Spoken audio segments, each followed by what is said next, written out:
What is up, degenerates? And I mean degenerates. If you are finding us this week on a week with no fights, you really are addicted to the fight game like we are. We have a very special episode, though, right? No fights to break down or preview, but we do have our own pro fighter here in the room, Daniel James, the American Predator, fresh off his victory at ACA 114 with some ground and pound. It is in the guard. I'm Mike. I'm Tony. No whiskey and wages again. We got no fights. So again, we're just kind of have a chit chat with a man that actually gets it done in the cage, right? We talk a lot of shit. We say they should do this. They should do that. We're gonna talk with someone that actually knows what the hell he's talking about when it comes to pounding people in the middle of the cage. Daniel, how you doing? I'm good, man. How you feeling? Good. How's your holiday, man? Holiday was good, man. You know, that holiday traffic, the family things. And well, kids. your holiday season started off real special, too, because, we kicked holiday season off in Thanksgiving, and Daniel had a pretty special Thanksgiving this year. What was going on for your Thanksgiving? Training. Yeah. And I was fighting. Actually on Thanksgiving Day, right? Yeah, fighting on Thanksgiving Day, man. This is my fourth Thanksgiving I missed. Man, no food. It's funny, like when we were talking about one of the fights that were coming up before Thanksgiving that week, that Saturday card, I was like, man, how terrible is it to be a fighter right now? You got to cut weight, you got to eat right. It's Thanksgiving coming up, and you can't eat none of that shit. Dude, man, you got to change 8 time zones. Yeah, change 8 time zones. You dieted, eating clean, and calling your friends like, man, what you eating for dinner and shit, and it was crazy, man. Getting that Polish diet with less than 3 ingredients can't be much fun. Oh man, that Polish diet. Oh no, how that Polish diet was. I don't know. Ask them, how was that Polish diet? They was with me. They was just like potatoes, we broth. We was eating food every morning. But it paid off. It paid off. It paid off, man. Win by crucifixion, a little bit of whiskey. That X becomes a little tricky. But yeah, crucifixion and punches in round 2 against Mikhail Martinek. I tried to accent Mikhail Martinek. Got a little highlight here, kind of go through it. There's one particular part. We'll get to the finish at the end. I know you want to talk about it. But towards the end of round number 1, like I always wonder what is like he caught you. What goes through your head as like something like that happens in the middle of the cage? All right, so this was really happening. Everybody at home watching the fight on TV only see a big man falling. Yeah. But I did slip. Okay. So he did catch me though. He did catch me, right. And I didn't expect it. It caught me by shock, caught me by surprise. Only thing I heard was my corner saying, "Stop backing up, stop backing up." And then when I finally got it, I was going down, and then I just see a big man rushing me, and I'm like, "Shit, get back up!" Yeah. You know what I'm saying? And then I just had to regather myself after that, man. So you can see right here. So I was trying to get back up, but I went into full guard right away. Yeah, and you're aware of where you're at for sure. Yeah, I went into full guard, and I went for looking for that arm to get me a Kimura off, but the round was over. Yeah. But if that's all he had at the end of the round, that's ball. Yeah, I think that was after that moment he'd blown his load. Well, it's something that's just take take it over, when man. You're fighting too, like right? If you play basketball, you play long enough, you play against the right players, you don't get dunked on. You play fighting, you're gonna get caught once in a while when you're fighting pros. So what happens? But you stayed composed, you got to the end, and obviously the proof is in the pudding. Towards the end of the fight, who came out on top? Yeah, I was just always curious, like because you survived it, you got bopped, you came up. You got right in the guard. You got that Kimura trap going on there, and then the time ran out. I was like, what goes through someone's head when you kind of lose that second of time? Next thing you know, you got a big giant dude trying to jump on top of you. Dude, everything flashed before my eyes. To be honest with you, when I went down, only thing I'm thinking, because I had a whole new corner set up. I took a few of my homies over there with me, the guys that came with me today to the podcast. I took them with me, and then I had my jiu-jitsu guy, Dan Stigit. Shout out to Dan. He's a UFC not Hall of Famer, but UFC veteran. Only thing I can think about is Chicago watching this fight.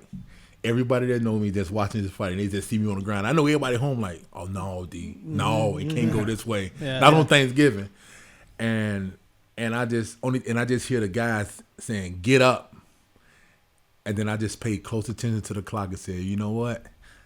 I gotta get up and fix this shit." You know what I'm saying? So happened at the right time, right? Yeah, happened at the right time. So when I got up, I went to the corner, shook everything off. Coach got in the corner, wiped my face, told me, "Wake up, get it together." I was trying to get my legs underneath me, man. That whole year being off. Right. You might say it don't affect you, but it kind of, you kind of feel that dust.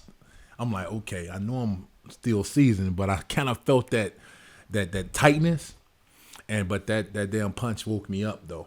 So I got up and just gathered myself and got ready for the second round, and then you will see what happens. You can see what happens in the second round. Yeah. Yeah. Recovered.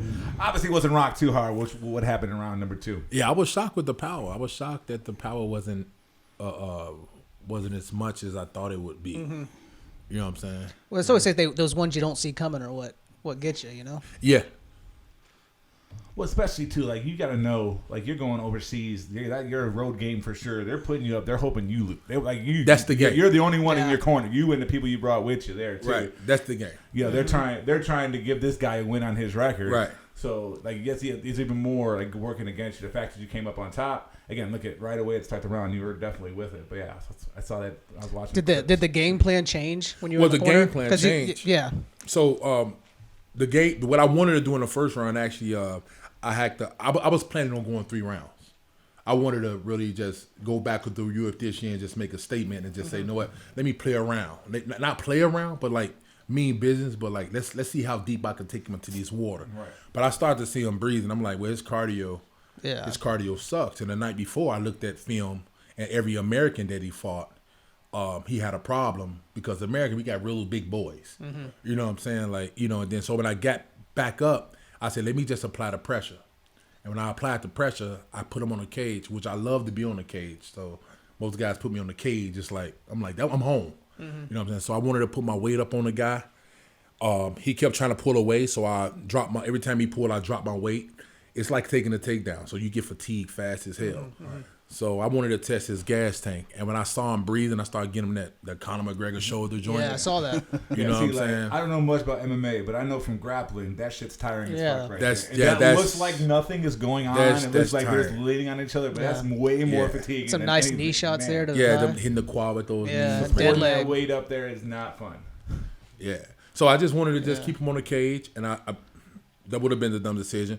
But I wanted to see if I can like literally get him up off his feet. I'm 6'5", so lifting him up right there is hard for him to just stay up like that. So I wanted to get up under his neck. You see he's getting tired. Yeah, so he's getting tired. His hands are lower. He's not bouncing like he Once I saw this right here. Look at that big exhale he had there.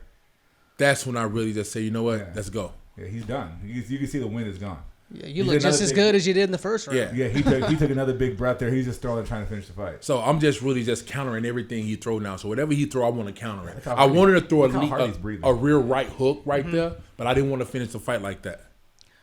You know what I'm saying? I wanted to get a bonus. I wanted to go take him down to the ground and ground and pound the shit out of him. He had to hate life when that happened. when you're down on your back. And then it sucks just to be in side control when you're doing jiu-jitsu. But when you have your hands locked up in a crucifix and you can't do nothing and have a giant pounding on your face. Like, I put him in a crucifix with my dreads. You saw that shit? It was on my dreads. It was like that life has to suck. So like when you're going into a fight, how much does like game planning actually play out? There it is right there. So game planning plays a lot, man. A lot of people say they don't game plan, but any athlete should game plan. Because you never know when you might have to go into danger or deep water, get that alert, that danger alert, right? So some should go off in anybody's head because you don't want to be like that. You don't want to be in that position right there. And I definitely damn sure don't want to be in a position like that. You know what I'm saying? So when I just think about it, sometimes you can go out there a little cocky and a little arrogant, which I do sometimes, but this wasn't a fight for that. When I gained my focus in the second round, and I was looking for that underhook space crank, you know what I'm talking about, when he took him down with it. So I knew wherever I put his head, his body gonna go. Mm-hmm. So that's why he went down. So when I did that, I felt a lot relaxed and said, okay, damn, that's the game plan. I could have did that in the first round. Once he went turtle, it was not a good night. Yeah, and then I took him to the ground, put him in a turtleneck. So going back to that strategy thing, like when it comes to studying the tape, do you predominantly do that to yourself, or your coaches do that and say, hey, Daniel, this is going to be the game plan on what we've watched? Well, you know what? It's just like whoever's around me at the time, like whoever's coaching me or who was in my corner at the time, I want to make sure everybody watching the film, watching the tape, because I barely watch fight film. Okay. Unless I feel threatened. So, but in this case, I didn't feel too threatened watching the film, but I did understand the fact that I am in another country and I can't afford to let this go to decision. Oh yeah. And I can't. We learned what I can't. I can't afford to say, let's try to. I wanted to go through. Let's try to go 3 rounds, and that 3rd round you might go to a decision because he'll start running. That's what they do in Europe. They start running around the ring. So you don't want to run around a 30-foot ass ring trying to chase somebody at 6'5", 265 pounds in the damn ring.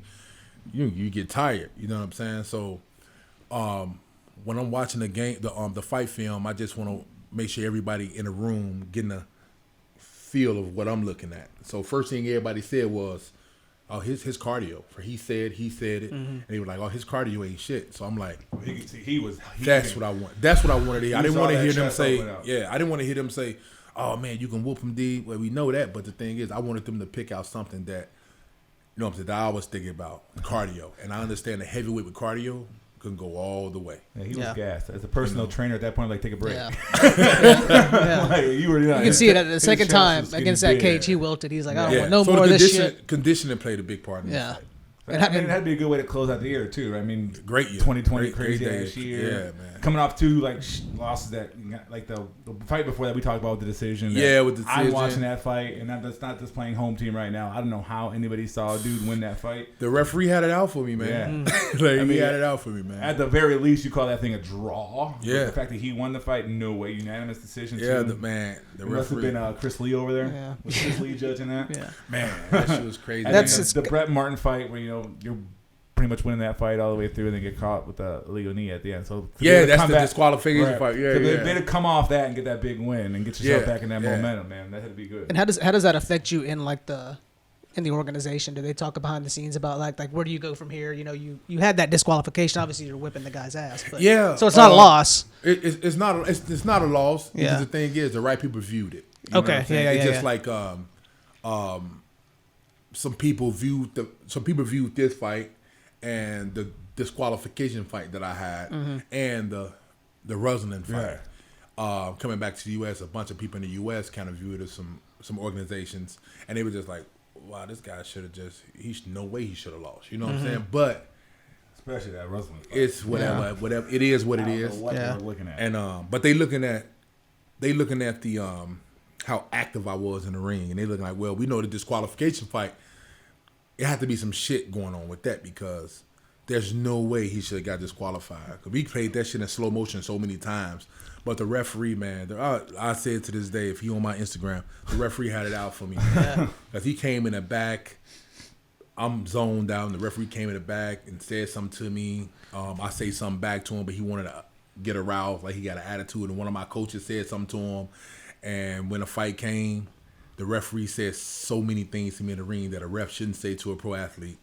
And do you smell like cigarettes and alcohol? He was just saying things out of his mouth like, "Oh, be quiet, just fight." So I'm like, "Fight, I'm whooping his ass." This was overseas too? No, this was in Minnesota last year, right? Okay. Right?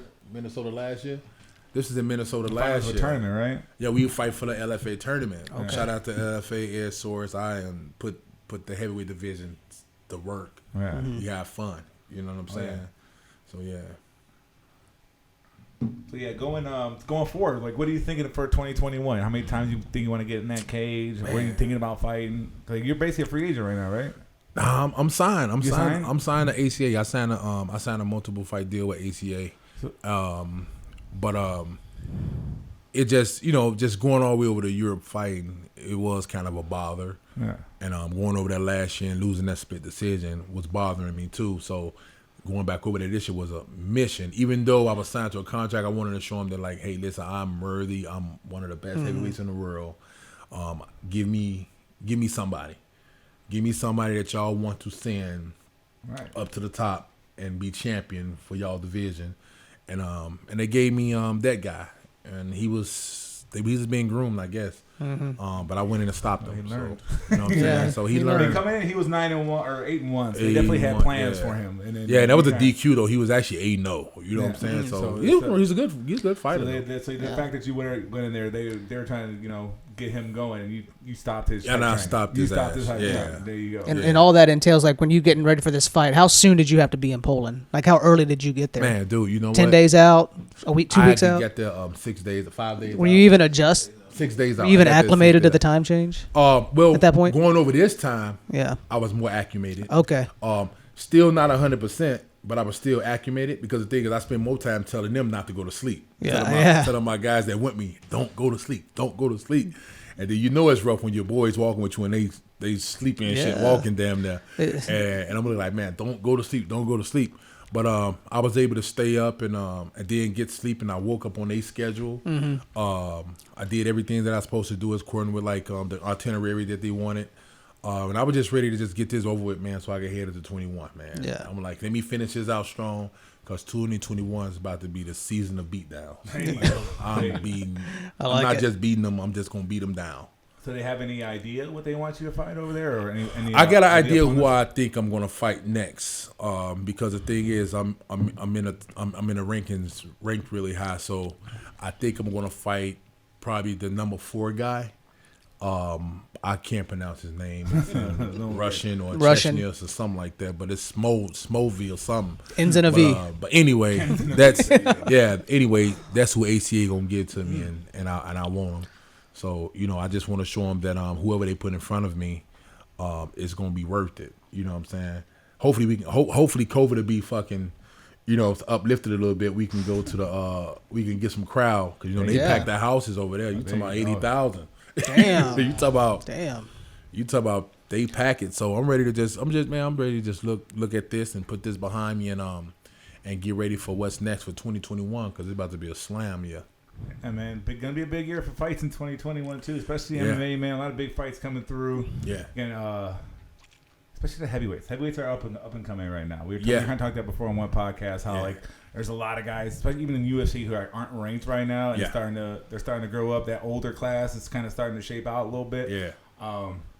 I love to see you make some moves in that heavyweight division. I think. Yeah, I was thinking about that. I was thinking about that, and I told my manager, I said, hey, you know what, man? The UFC did a lot of cuts. I think they did like 60 cuts. There's still more to be cut. Yeah, you know what I'm saying? 70 or 80. But I understand why. They're looking for people to become more athletic and more conditioned and overall fighters. You know what I'm saying? Mm-hmm. Like Mike just said about the heavyweight division.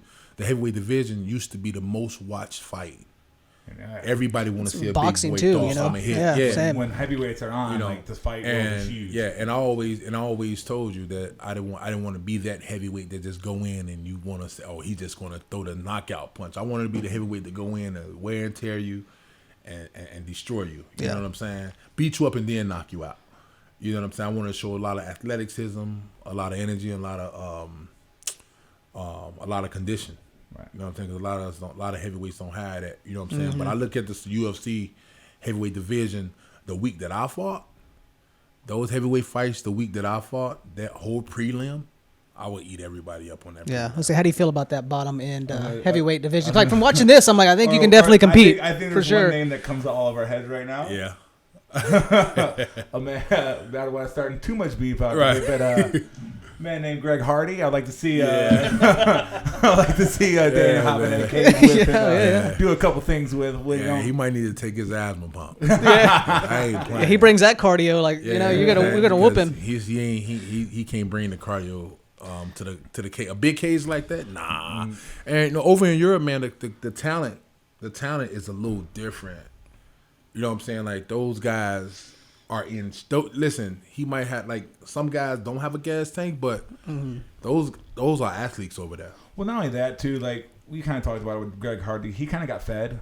Like we're gonna feed you some meat that we know you didn't get to. I know. I remember back at XFO days. Yeah, like, they weren't feeding you.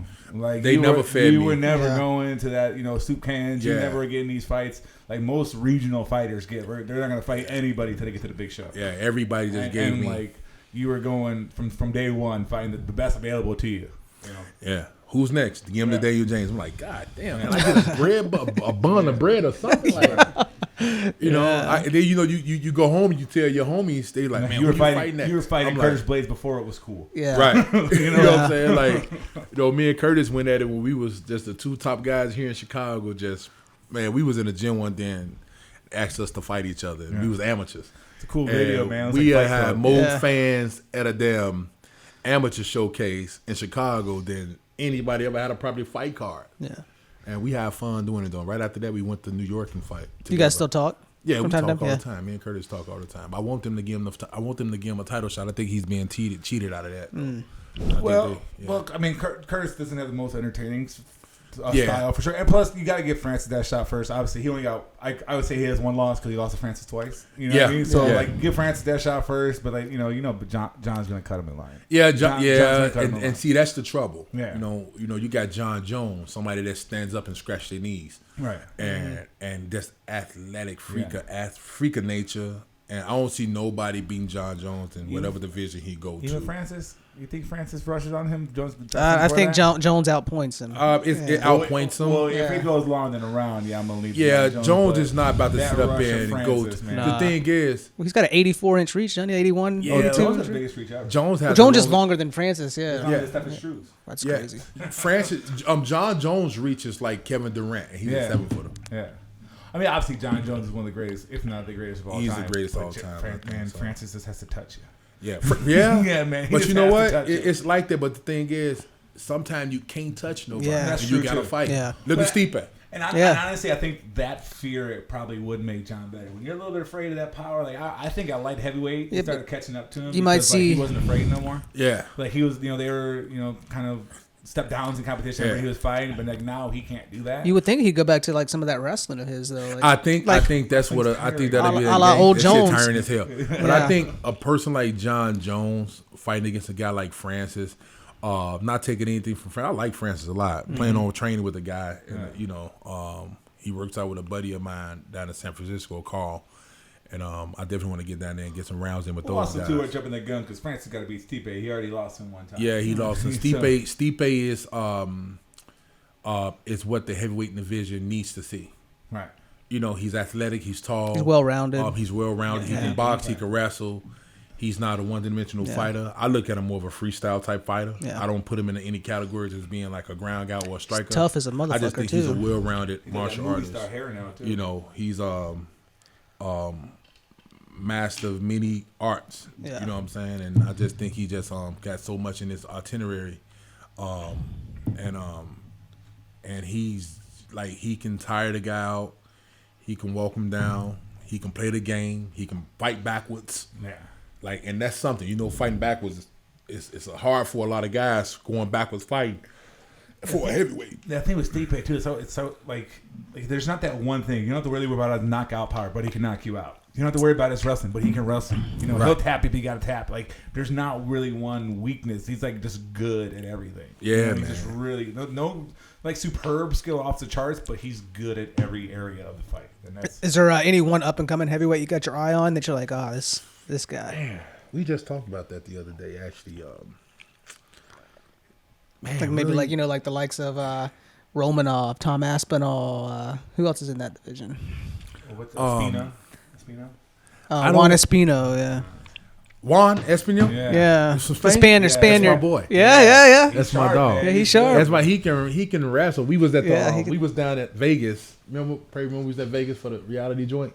We was down there. I was down there getting ready for the Tough reality show, and had a great time. I got a chance to really showcase, and I think that's when a lot of things kind of took off for me. So I went down there and I just like really clowned everybody, networking and all that stuff. And then to be the guy down there, they looking at this big guy and like moving fast. Hell, I was down there with my buddy. He told me I ain't even know you can move that fast. I'm like, shit, I ain't know I can move that fast. You know what I'm saying? Yeah.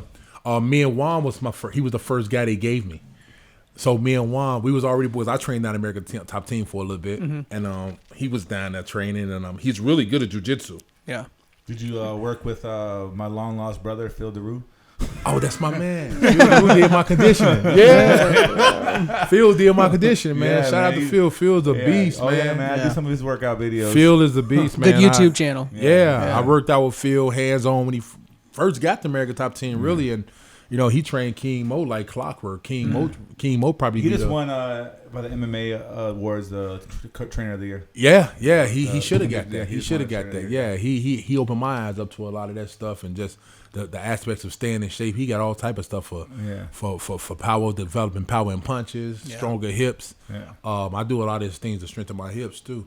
But Phil's a beast of a hell of a trainer. That's why a lot of good guys come from American Top Team. But a lot of guys don't. The trainer had to get his name out there because man, he's legit, and that's the thing what blows him up because you got to think about everything Emmanuel Nunes is doing in the ring. Her conditioning coming from Phil. Yeah. And despite all the fact that the skill and Amanda's a dog. Yeah. Let me tell you something. She's a dog. I seen her train. Yeah. Like I seen her train. And Cyborg is a dog. Well, you can even see on his YouTube channel when he's putting these fighters through the workouts. They're over dry heaving. It's like what the hell? They're putting Boye through some stuff. What I did when I worked out with Phil. My silly ass wore a sauna suit. He say, "What are you doing?" I say, "I'm putting the sauna suit on. I'm gonna just cut a little weight." And I'm down and I'm working out and shit. And he like, do this. I'm like, Phil, I know you. He making me do a lot of this shit because he know that I'm like in fitness a little bit. So by me doing that stuff, the things that he had me doing was great. But I had kind of injured myself when I got to American Top Team that second day because I'm about to train with Junior DeSantos, everybody that I saw on TV fighting. You know what I'm saying, in this sport. I'm like, damn, I'm down here. Like, you're in the thick of it. Just a window seal no more. I'm the show now. You know, and I'm down and I'm training. So everybody looking at me like, who is this? And then got a confidence booster from Coach Conan. Coach Conan is the head coach down at American Top Team, and he was just like, hey, just do your thing. You know what I'm saying? And I thought about it. I said, you know what, coming to American Top Team, you can't just come here and try to learn. You got to know something. So they did, the first drill we did was a drill that we do here in Chicago at MTC. It's an on-the-wall direct wrestling drill. Mm-hmm. And I'm like, oh, piece of cake, I'm at home now. Yeah. So now I got to work on standing up and stopping people from taking me down, and I can execute some type of throw or whatever. And then I kind of execute some things. Like, okay, so now I see everybody looking, they're like, oh, shit, okay, he do legit. Yeah, you know what I'm saying? Doing. Yeah, I was wondering how that worked. You can't just show up to a gym and expect to get in. You gotta. What do you have? You have to. Well, Top Team does have like open class, but it's not like you're gonna be. Yeah, but it's like it's not with the pros. It's not with the pros. So you come in and train with the pros. Yeah, what do you got to do to get in with the? Like you could be a top amateur. They don't mean you training with the pros. Yeah. You know what I'm saying? So it's when I was down, it was just like it was up. You gotta get your spot, get in where you fit in, and just let it go from there. And when I did that, I was just like, well, damn, I'm gonna be sparring with Junior every damn day, Olympic boxer. Yeah. You know, so I'm gonna be sparring with him every day until I leave. And I was down there 5 weeks, 6 week training camp, and had a chance to just meet at the Lombard. Mm-hmm. That's when I chopped it up with King Mo. Mo was cool. That place alone is jam packed with and those guys, they don't. Bigfoot Silva got a chance to spar with him. That's cool. My man Walt Harris, he dealt with a loss of his daughter. Walt Harris, and just being down there, because all your life you just looking like, damn, will you ever be able to just like train with like the best in the world? When people telling you one of the best already, I'm just like, let me get down here and really, this your test. That's Coconut Creek. Coconut Creek. Yeah. I'm like, this your test. So you get down there, you start training, then you got to think about what could you do to stand out. Because you got the best striking coaches down there. You got Steve Mocco, the wrestling shake off coach. That imposter syndrome. You know what I'm saying? Like, what am I doing here? Right? You got to shake that. Like, no, I belong here. This is where I should be right now. And that's when I realized, Mike. After that first 3 minutes of me being on the wall wrestling, I got off the wall, and when somebody told me, "Man, good job, big dog," it was just one cat from not Brazil, a town outside of Brazil or something, but he was a young up and coming kid. Now he actually just signed a Bellator, Saeed. He gave me a handshake and said, "Man, you move fast, big man. Good job." And I'm like, "Who is this young guy?" He wasn't even an amateur yet, but he was up there giving everybody good work. And after that, I'm just like, not knowing who he was, I'm just thinking he had American Top Team, so he got to know something. So I'm just like, damn, okay, it's showtime. Something. What's the next drill? What's the next drill? So we got to going and that thing, and then I just took it from there. And then, like you said, I just thought about it. Man, I'm supposed to fucking be here. I had to give myself a pep talk. I look in the mirror and say, I'm supposed to be here. I'm not with these fighters. I'm one of these fighters. I'm one of these fighters. You know what I'm saying? And then when the coach come and tell you, man, you ever thought about moving down here? I'm like, oh shit, I showed out. I'm like, okay, I guess I'm doing my thing, because if you know what I'm saying, the guy, you got Dean Thomas. Mm-hmm. You got Coach Conan. You got Steve Mocco, Olympic wrestler, teaching a gold medalist, right? You got no more Chicago so many people winters. that train out of You got Cattell Curtis.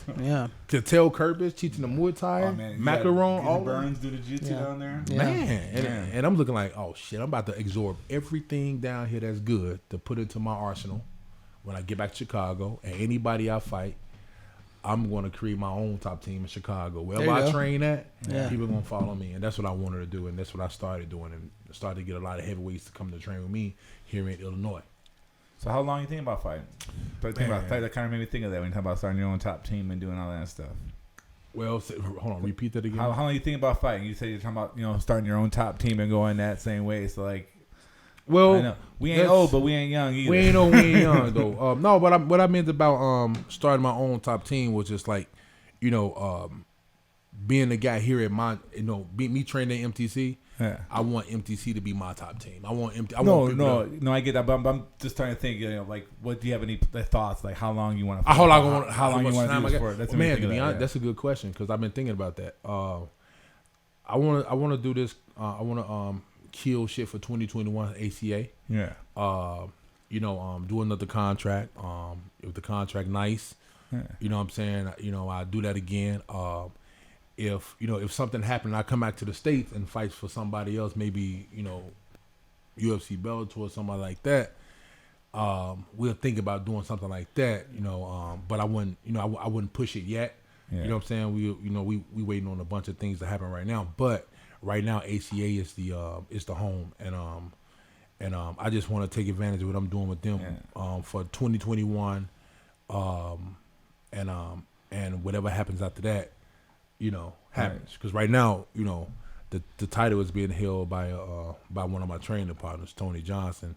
He's the first African American to win the European ACA title, and the guy that he fought would have been the first Polish guy to win the ACA title because only people been holding their titles was the Russians and those Chechens and all. You know what I'm saying? All those Prague's guys. Yeah. So they don't want to see another American flag up there holding that belt. Right. You know what I'm saying? So especially in America. They might take a Polish flag. They don't want They don't want an American flag holding that, and I know they're gonna do everything they can to try to keep an American from getting that belt or keeping my boy up at top with that. But whatever, you know what I'm saying? I don't think he's gonna lose in no time soon. But if anything ever happens and everything, I'm going to get it. You know what I'm saying? Because we got to keep it in America. Right. You know what I'm saying? At least till we both done. Yeah. You know what I'm saying? But after that, man, I'm still fresh. I started the sport a little bit later, you know what I'm saying? But when I came in my prime. You in your 30s, you in your prime. Right. You know what I'm saying? So martial arts is not like boxing. You know what I'm saying? And heavyweights got longevity. That's what I say. We got a little bit more. These small guys like 125ers, 155ers, they take some ass whooping. Yeah. But these heavyweights, you got to think about it. It ain't too much going on in the heavyweight division. Mm-hmm. You know what I'm saying? Unless you get a one-hitter quitter, heavyweight fight lasts like that. Right. So you can't blink. So, I'm going to just continue to do what I'm doing the best way I can to you know what I'm saying, to at least change something. You know what I'm saying? And just make as much money as I can over here in Europe. I like their money. Well, when you're well, I know I'm not surprised when you're knocking people and pounding them out on the floor, and the only way people are beating you by questionable measures. I wouldn't be thinking about quitting either. I was always wondering that. Yeah. It's me more thinking about I'm getting older, so. I mean, you're already slated to fight a few UFC roster guys as it is. It didn't come through. I think I saw Jeff Hughes on there. Yeah, it didn't come through. Yeah, Jeff Hughes that did come through. A lot. There's one more I think on there because right? A lot of these guys they run. Yeah, they run. Well, like I was saying, going through a lot, especially on the regional and the lower level, they don't want a challenging fight. Yeah. So if they sit there, I'm on fight Daniel James, and they see, he's beating this guy, he's fought that guy, watch that film. So I'm not going to put that on my resume because I might lose that fight. Yeah, and I don't want to lose a fight before I get to the UFC. Yeah. And that's the thing. Get to the Bellator. Yeah. So that happens a lot in the lower level. Yeah. For and that's the thing. And the thing is, Mike, I always been the guy to say, if it's a fight, if it's the right fight, I'll take it. Mm-hmm. But I'm not going to turn the fight down. You know what I'm saying? I'm not going to be the guy to say, I just feel like if you want to do this and if you want to be known, ain't nobody going to find you if you fighting the guy from down the street that's training out the garage. They want you to fight against. They want to see you fight the guy, They want to see you fight the baddest man on the land. And here in Chicago, I was the baddest man. Yeah. So they want to see you fight that guy. You know what I'm saying? And these guys didn't take those fights. It was a few guys. You know what I'm saying? I had a chance to fight. You had the crochet boss on there, Maurice Green. Yeah, Maurice Green. Yeah, that's my boy. Yeah. X&4 had me and Maurice. One of my favorite submissions of the year. That Ezekiel from the bottom. Yeah. He got really good with his. He got really good with his jiu-jitsu. He really took time and focused on a lot of his jiu-jitsu. And Maurice got in better shape, and he's still working at it. He took a loss against Greg Hardy, and I don't know. Did he just take a loss his last fight? His Hardy. Hardy was his last Hardy, fight. Yeah. I bet on him that fight. But I lost some money on that. But Maurice Green, man, he's a good dude, man. We trained together here in Chicago. We have the same striking coach for a little bit, Rick Silo. Maurice down in Minnesota now. Trained with Brock. He's a good dude, man. You know what I'm saying? It was never no ill will against me and Maurice. We never even talked about matching up. Me and Maurice was in Vegas chilling. There's a story. Man, there's a story. Yeah, for sure. Yeah, I can't. I ain't gonna come up with that story. But we had a Vegas night. We showed Maurice how you really party in Vegas. You know what I'm saying? And he was out in Vegas. We was out there for the UFC Ultimate Fighter thing, and we went. It was a great audition because we was down there with 72 heavyweights. And we was down there fucking showing out. And my whole thing was, I kept telling him, hey, when they call my name, I need to show out. He was like, man, you got it. Don't worry about it. I said, no, I'm not nervous. It's just that when they call my name, all these cameras in here need to be on me. Right. And when I did that, I made sure those cameras started jumping over shit to be on me. He was like, who the fuck is this thing kicking these pads or punching these pads? Yeah. Like, you know what I'm saying? But, you know what I'm saying? Then after that, we just, we started going through the whole process of being eliminated and shit like that. I'm like, man, this shit is real. Everybody lining up and shit was crazy before you even get in the house. And everything that happened down there, they sent us back with cameras and shit. I was actually selected for the show. And I came back to Chicago with the camera. Had some things go on. I couldn't go and record the show. So my next route was just to go to LFA. LFA became the top feeder for UFC or they're still doing it. Bellator, anywhere you want to fight that's big. Yeah, they're still feeding. And that's a big. I watched some fights on Axis on Fridays. That's a big thing for me fighting on LFA. That's what really got me into ACA too. That showcase, because they watching LFA and they watching the LFA having the best fights. You know what I'm saying, for a main star promotion like that that's connected to these, and had a TV deal, so you fighting every Friday night on TV, and then on top of that, all the commercials ran on Access TV. You're on there, you know what I'm saying? Yeah. So you're getting the following, people seeing like, who is this guy? You know what I'm saying? So it played a big part. LFA played a real big part of everything because I was able to just go in there and just like literally scorch the heavyweight division and have some fun. So. You started out right. Here it comes. No, we're gonna go a little personal here. Whiskey starting to hit. The whiskey hitting for sure. Yeah. College basketball player, right? D1 Fairfield University, right? Play basketball. Oh no. I went to Highland College. I started getting recruited by some D2s and shit. Yeah. I was at the JUCO. Okay. And everything, and then I messed up my knee, do all that stuff. Being I was a hothead. I was arrogant. And could nobody tell me anything. But what I'm saying, you're a successful basketball player, right? Then you hop into powerlifting. Yeah, that was crazy. Picking up 1,000 pounds up off the floor in a deadlift, whatever that exact number was. And then now you're, in the fight game. You're successful. You're a successful pro fighter. What do you suck at, man? What do I suck? You gotta be bad at something, man. You gotta be bad at something. Oh, shit. Man. We got two over here for backup. They're ready to go. They're ready to go. They're ready to go. Well, man, you know what, man? I wouldn't say I suck at anything, but I can get better at some things. There you go. We'll take that. I could get better at some things. Because when I first started fighting, Mike, I couldn't wrestle for shit.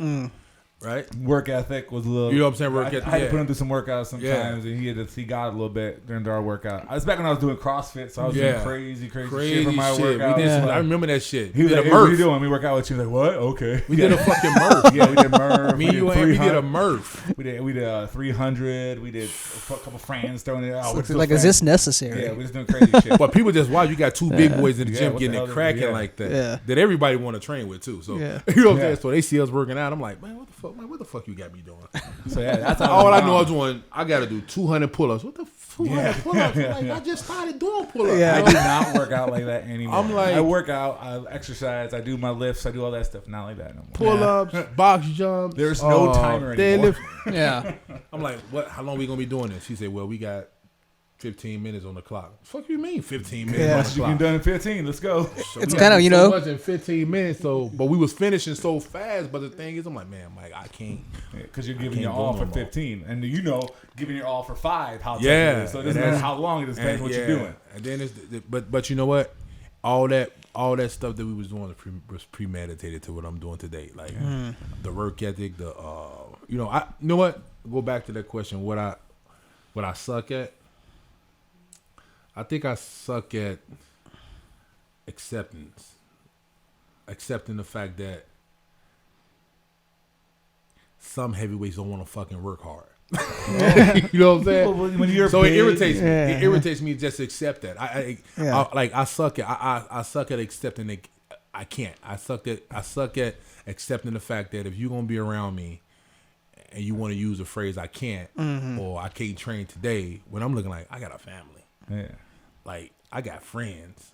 I got people that want to live life and enjoy it with me, but I'm up here training. And what gives you the right to come here in my gym after one fight and take 3 weeks off when I can go right in the gym and start back training as soon as I get back from Poland? Mm-hmm. That's the kind of curse of being a heavyweight, right? Like your whole life, you've been the biggest, you've been the strongest, you've been the baddest one on the block, and you never had to work that hard to get to it. Right. Until you go into the circle where all the biggest and baddest, and all those guys are biggest on their block were there. Yeah. So and the work ethic changed. And you can see it. I mean, you see it just on people hopping on a scale. Whatever. Like obviously, we see UFC more than anything because it's the biggest production. Yeah. When you see those guys on the scale, you see their body. You see what the ones that are really going at it. Yeah. You see those guys that should be at 205. Yep. You see them. You see them. Yeah. Or what's my boy's name that we were talking about? the middleweight. Duron Win? No, the middleweight that jumped 2 weight classes that fought against John Volante.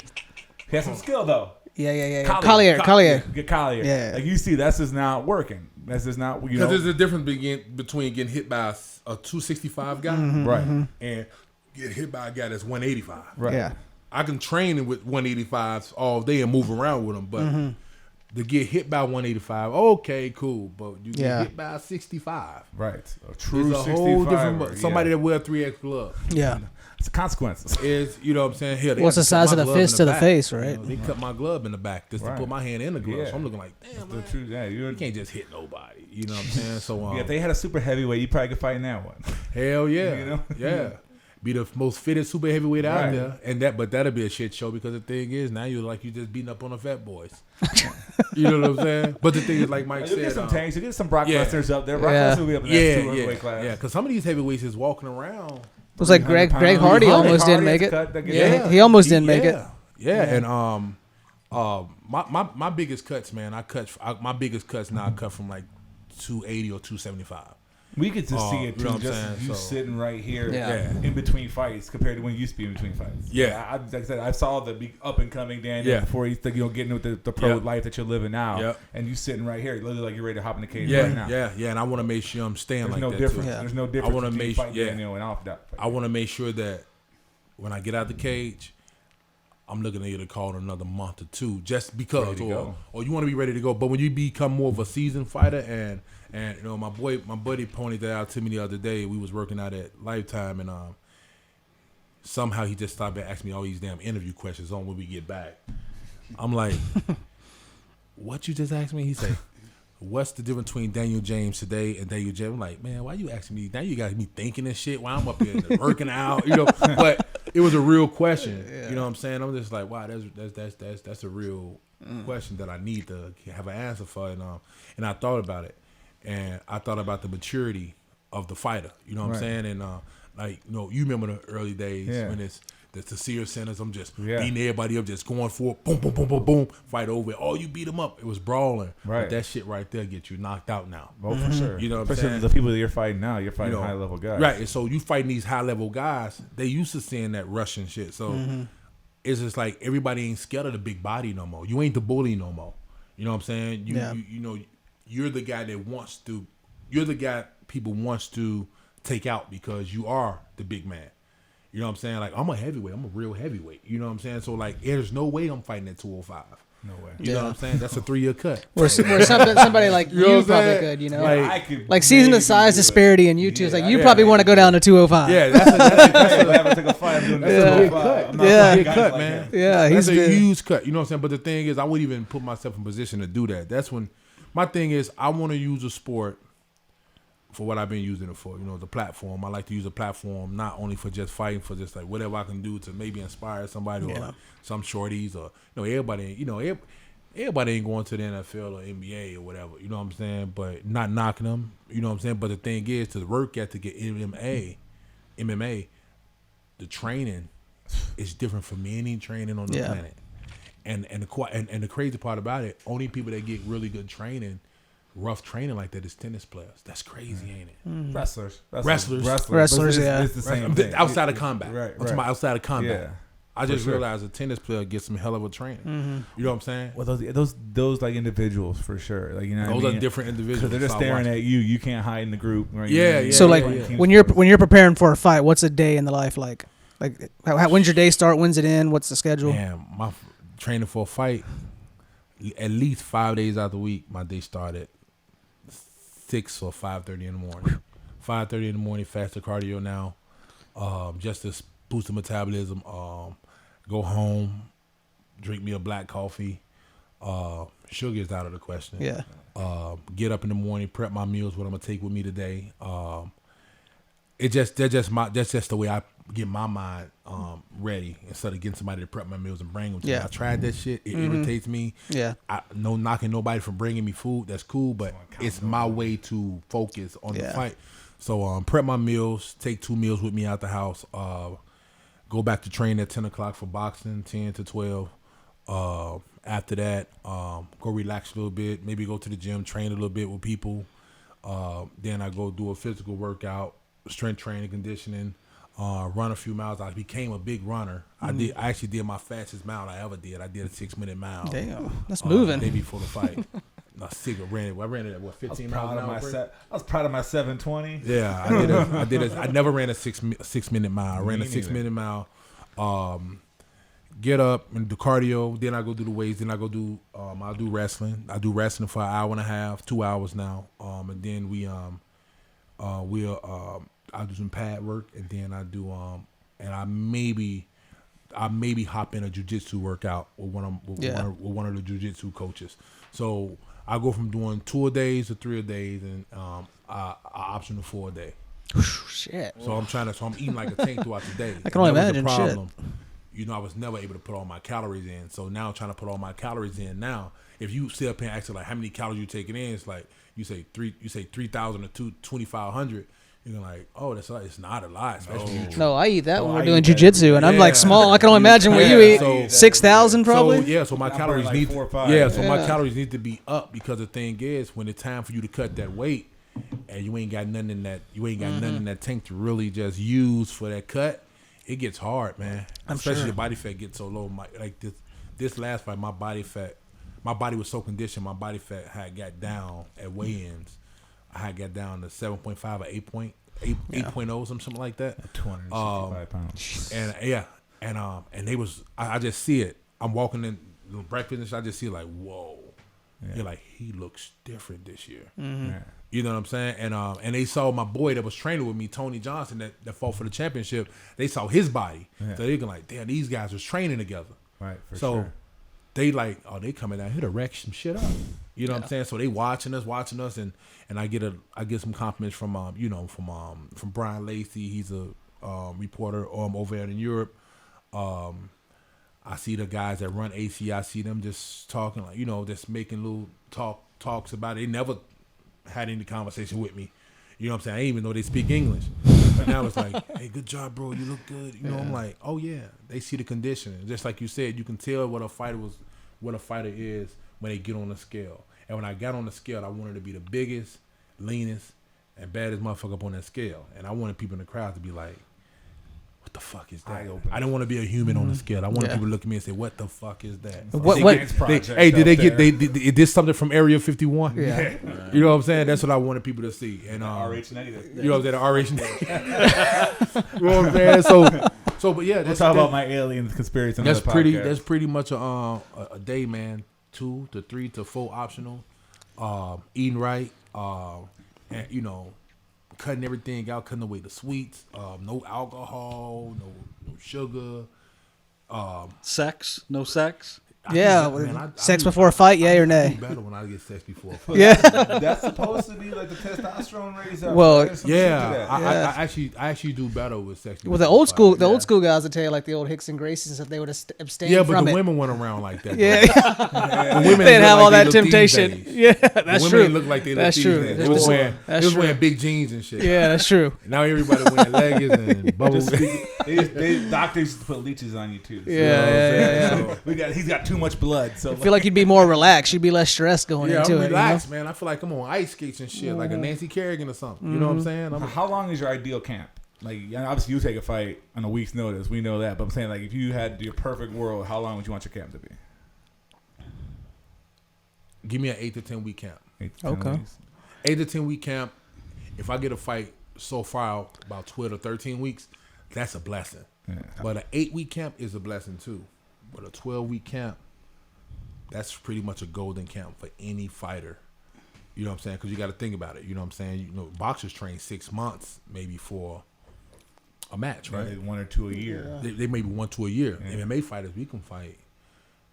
Maybe 2-3 times a year. I think that's going to be the trend too. I think Kevin Holland kind of set that trend. Yeah. Always in camp type mindset. Because if you in camp and once you if you get in the ring, you knock him out. You see the doctors and you good. Yeah. You all good. You can get ready to get back. Go back to train. But the thing is, we suffer that inflammation and it takes me about 2 weeks. It took me. My body's still releasing information right now from November 26th because of the kicking, and I was throwing a lot of ankle kicks. Yeah. Which I had to really gamble. Right. Because throwing them ankle kicks bone on bone. For sure. And I'm like, man, either him or me. Right. And I said, well, I'm hurting him. Right. You know what I'm saying? But when I went home, I'm like, shit, and I got off that plane. The plane. I can only imagine once the adrenaline just goes away. God, the plane swelled me up. Your ankles and shit? Planes aren't invented for a man of Daniel's size either. Yeah, I struggle on a plane. So I can imagine you coming across the ocean. We had a funny story flying over the Poland on the plane.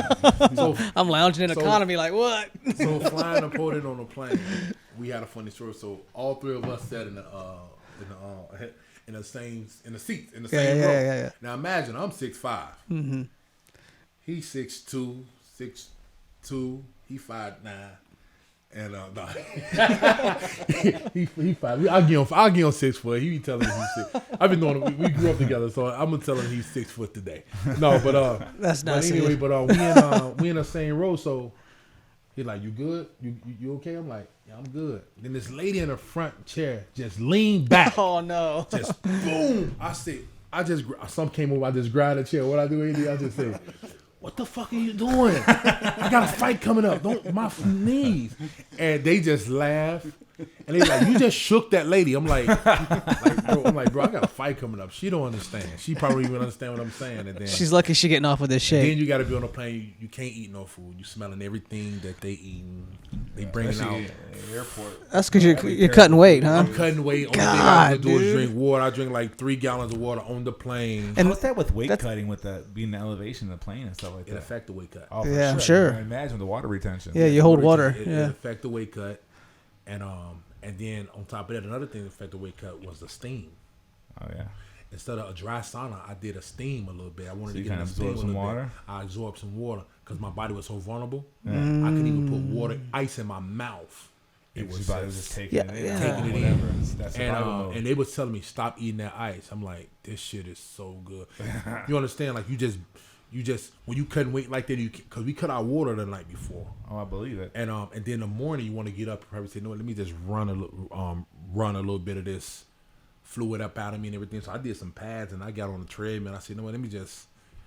The Russians closed down all the saunas and everything. They didn't allow us to use that shit, man. And I say, my first thing in my mind was, I'm not about to be sabotaged. Yeah. And we went and we got the job done, and I rehydrated. They asked for IVs, and I'm like, oh, hell no. You know what they putting in that? You know what I'm saying? I'm like, I'm good. I want to replenish my body by maybe if I can find some coconut water. Mm-hmm. I'm going to drink some water, eat a bag of grapes tonight.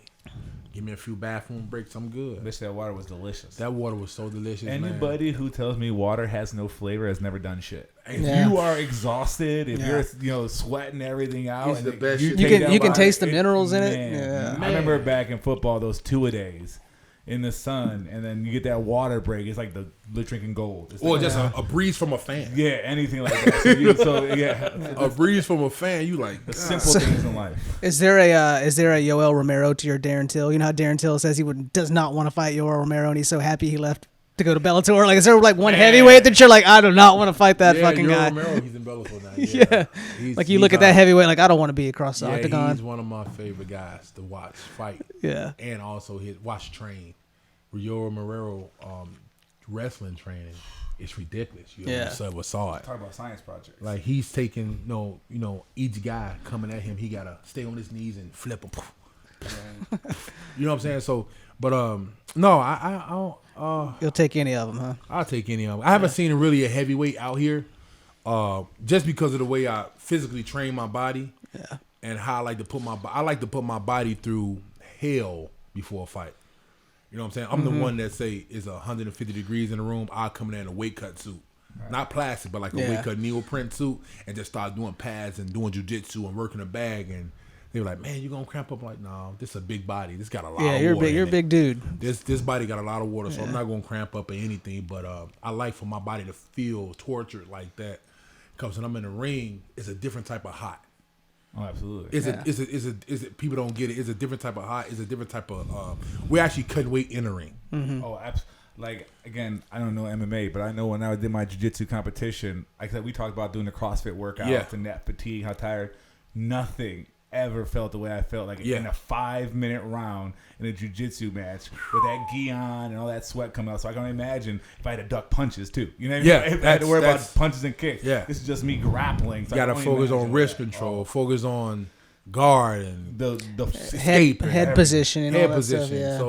So the training has to, you got to understand MMA cardio is different. You got cardio from boxing, wrestling cardio for being taken down, for being standing up.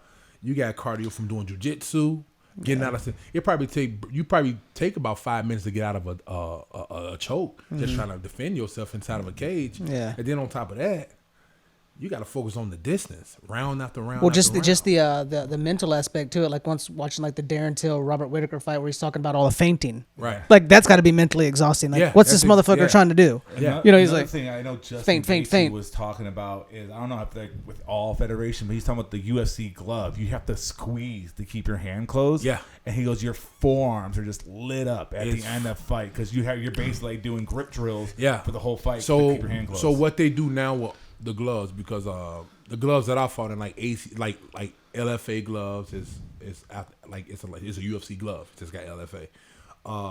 The ACA glove is similar too. You have those gloves. When the UFC give you their glove, they roll it up and it be sitting. So they want to make it loose. So sometimes people beat their gloves, they loosen them up because that leather is 4 ounces and it's tight, but it feels so good. You know what I'm saying? So you want to make sure that the glove is a little loose before you put it on, because I have my fingers turn purple for using gloves. You get a fresh pair every fight. Get a fresh pair. That's why you see those people with those hands in those eye pokes. They don't want to close their hands. Yeah. Because them fingertips, man, you don't even know you punching. Sometimes your hand just go numb while you throwing punches. My hand went numb fighting the Patrick Martin. I had to ground and pound guy. When I was throwing those elbows at him, I ground and pound him. My hands, I couldn't punch no more. I started punching the floor because I was punching him. But I looked at the video. I punched the floor 5 times. My hand was swole as hell after the fight until I caught his face, and I just got to use an elbow. So I'm like, he can't get away from these. And I elbowed him. But after that fight, I'm like, man, my hands is about to fall off. And then the blood kind of stopped circulating in my hand or something, man. And because my damn legs damn near went out. My coach had to cut the gloves off. Soon he cut the gloves off, he just, I'm like, oh, thank God. I was like, you ever seen a black man turn purple? I'm like, no, that's crazy. You ever feel guilty as you're pounding someone's head in the ground? Like, man, this guy did nothing to me. I'm just like, I said that's like an untalked about skill in fighting. Like, you know what I mean? Like, you talk about your striking, your grappling, but to be able to hit somebody that really ain't done nothing wrong to you, that's a skill in itself. The killer instinct, man. I don't know. They're trying to whoop your ass. So, I mean, I just know what, man. That's a good point. But you know what? Like you said, for you to fight somebody and and not be mad at them. Yeah. You got to just be different. Like, Right. and I just That's what I'm saying. Yeah, it's a skill. in yeah, itself. because like I don't get mad at a fighter. Like it's like some guys got beef and got, I'm gonna fuck that dude. I'm like, for what? It's a sport. Like those are I the worst fights. yeah, too. Those are the I worst fights understand to it's my watch. job, and I understand it'll be a better fight when I get in the ring and I'm happy. Yeah. But it's just something it's just something that comes over me in a cage that make me just want to eat the guy up though. Like it just It doesn't take a couple punches to the face. it don't take a couple punches to the face. What makes me really want him bad is like knowing that somebody's on the other side of the cage, and I just felt like I was just threatened for my life. Yeah. I can't imagine that. Yeah. That's how I feel. I feel like I was threatened for my life, and I feel like that. I say walking to the cage. Now walking to the cage, I might fear for my life. I'm not scared. I'm not nervous. That's fight or flight. It's just that walking to the cage, like the last fight in Poland, walking to the cage, and I got Prey and I got AD and I got Stitcher with me, and we walking. I'm like, this they first time with me, and they putting all their trust into me. I put this burden on my back. I say putting all their trust into me to keep them safe.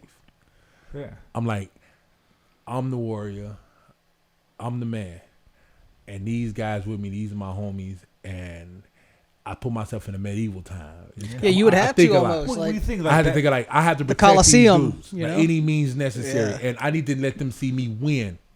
Well, not like that. The nerve, know? like you said, the nerves are a good thing. That gets you that hyper awareness. That's like that. Yeah. Natural, like I said, fight or flight. That's evolutionary. You're waking up. Like you're aware that if you're too calm in a fight, you're gonna be caught. Yeah, because there's a lot of control walking to the cage. You got to Yeah. control those emotional dumps. Right. Yeah, it's a And lot I try of.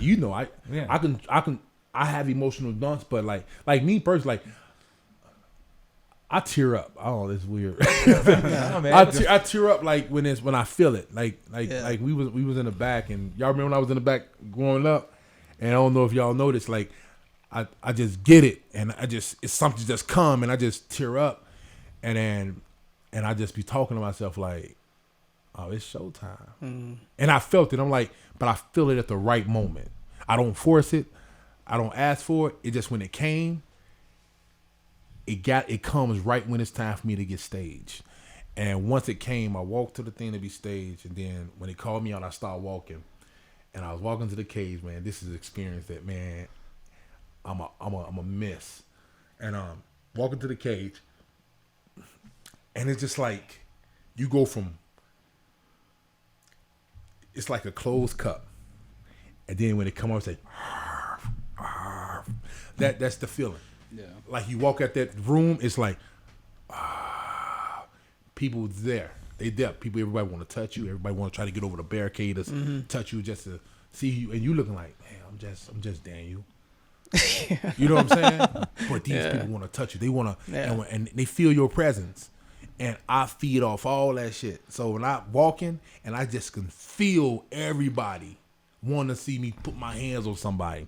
And I can feel those people that want to see that guy put his hands on me just for the embarrassment. Yeah. You know what I'm saying? You're putting yourself Just out for there the at the most embarrassment. extreme And when I way get to possible, the cage, you know? when I get to the cage, the experience kick in. And that's when I just shut everything out. I don't see nobody. I don't see nobody with just me. I don't see him. I just hear ding ding. And when he come out, I bullshit you not, I see a silhouette of a person. That's how blink I go. Like I don't see nobody. I hear what the coach is saying. I literally just see a silhouette. It's like a video game. It's like I always had a big imagination, and I never explained this to nobody how I see things in the ring because I don't think they'll get it. But every fighter have his moment. Like Ali had his moment. Tyson tell you how he had his moment, and you know what I'm saying. And watch the movie Biker Boys. He tell you how he had his moment when he was driving the tunnel, right? Yeah. So I see tunnel vision, and then when I get it, it just say, "What can piss you off?" Yeah. And only thing pissed me off in the ring is that the fact that it takes so much for me to get pissed off. But when I get there, I felt it, and it felt so good. And I feel like I gotta finish it.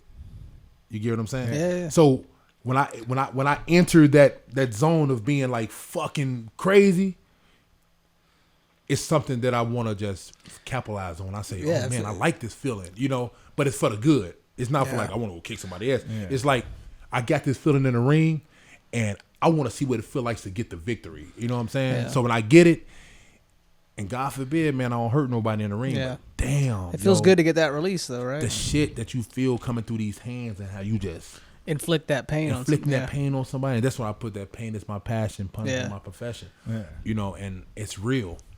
Yeah, I'm sorry, but that was a whole. No, that was good. That was good. I'm feeling it. So you know? We obviously have 2 kids. I know we have kids that are almost the same age. My son and your son, right? And I know personally, damn, birthday same month. Yeah. We call them the polar vortex. Oh, it's about to be your birthday, right? Yeah. December 31st. Oh yeah, New Year's, baby. Yeah, man. When we were working at the gym together, there's about 5-6 trainers that all had kids during the polar vortex of 2014, that winter. We call them the polar vortex babies. So I know personally, like I said, when I go train, do the jiu-jitsu, I tell my son, I'm going to go do jiu-jitsu. I'm going back. He's like, Dad, you're gonna go fight? You're gonna go fight? I'm like, yeah. Because you better win. You know, I go home. so like I go in there, like a whole bunch of energy. I come back, and I come back first. He goes, Dad, did you win? You tapped them out? And like when I had a good day, it's like the best in the world. So I can only imagine what's it like you go overseas, another country, like everything, all the odds against you, and you knock this guy out, and you know your son's at home like, Dad, you knocked him out. Like, what's that like? Being a dad, the dad part. Man, you know what it's like. Oh yeah, but to that level, it's like next, because we all are our son's heroes. We're superheroes. So it was like the Cub Swanson interview when he just won his that recent fight. Like especially like the age that our kids are, they're like just starting to realize there's a world outside. You know what I mean? They're 5-6 years old. They're a little bit with it. They still got a little bit of baby in their head, but they kind of know what's going on. So like when they look at their dad's superhero. I'm superhero. Yeah, man, that's different. Man, that's one of the best feelings in the world. Yeah, you know what I'm saying? Because when you come home and you're not thinking a child at that age really understand the difference between winning and losing. You might show them that. They might like, oh well, that's what winning is. That's what losing is because you ain't raised your hand. But when when you come home and your child tell you, even my daughter, oh, Dad, I saw you just like, oh my God, break his face. I'm like, oh, that shit tipped me overboard. You feel like your daughter a badass. You know what I'm saying? Or your son saying,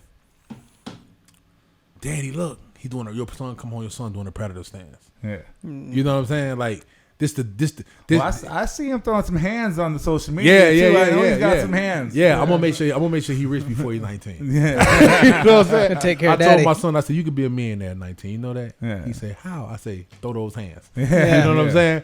But it's one of the best feelings in the world, man. Or not even the best, because it's like just having your little one, the motivation. Yeah. Something that you always wanted to see. Them just be like motivating him, like, man, my daddy a badass. You know, like my son's huge and he loves pro wrestling. Now he's in the UFC now. He'll watch him. He's all about titles. Where's the title? Yeah, one of them gonna be a title champion. Yeah. So like I would come back from training and I'm like, when he's telling me, where's your title?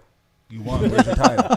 So he motivated me to go do a competition. I came back, I got a medal. Like, here's my title right here. I got one. Right. Yeah. But like the crazy, but I can only imagine. Well, it's funny enough what he said about you on YouTube, right? Which one? Oh yeah, my son thinks I made it because I have a YouTube show. He's like, that's the dude. It's like Daddy's on YouTube. He's like, my dad's got a YouTube channel. Man, that's the dude. Listen, when I got back from this fight, my daughter tell me, she say, Dad, you was famous already, but you even more famous now because I just saw your views on YouTube. My kid don't even watch TV. I'm like, he what? Watches YouTube. That's what he watches. Kids don't watch TV. They just watch YouTube.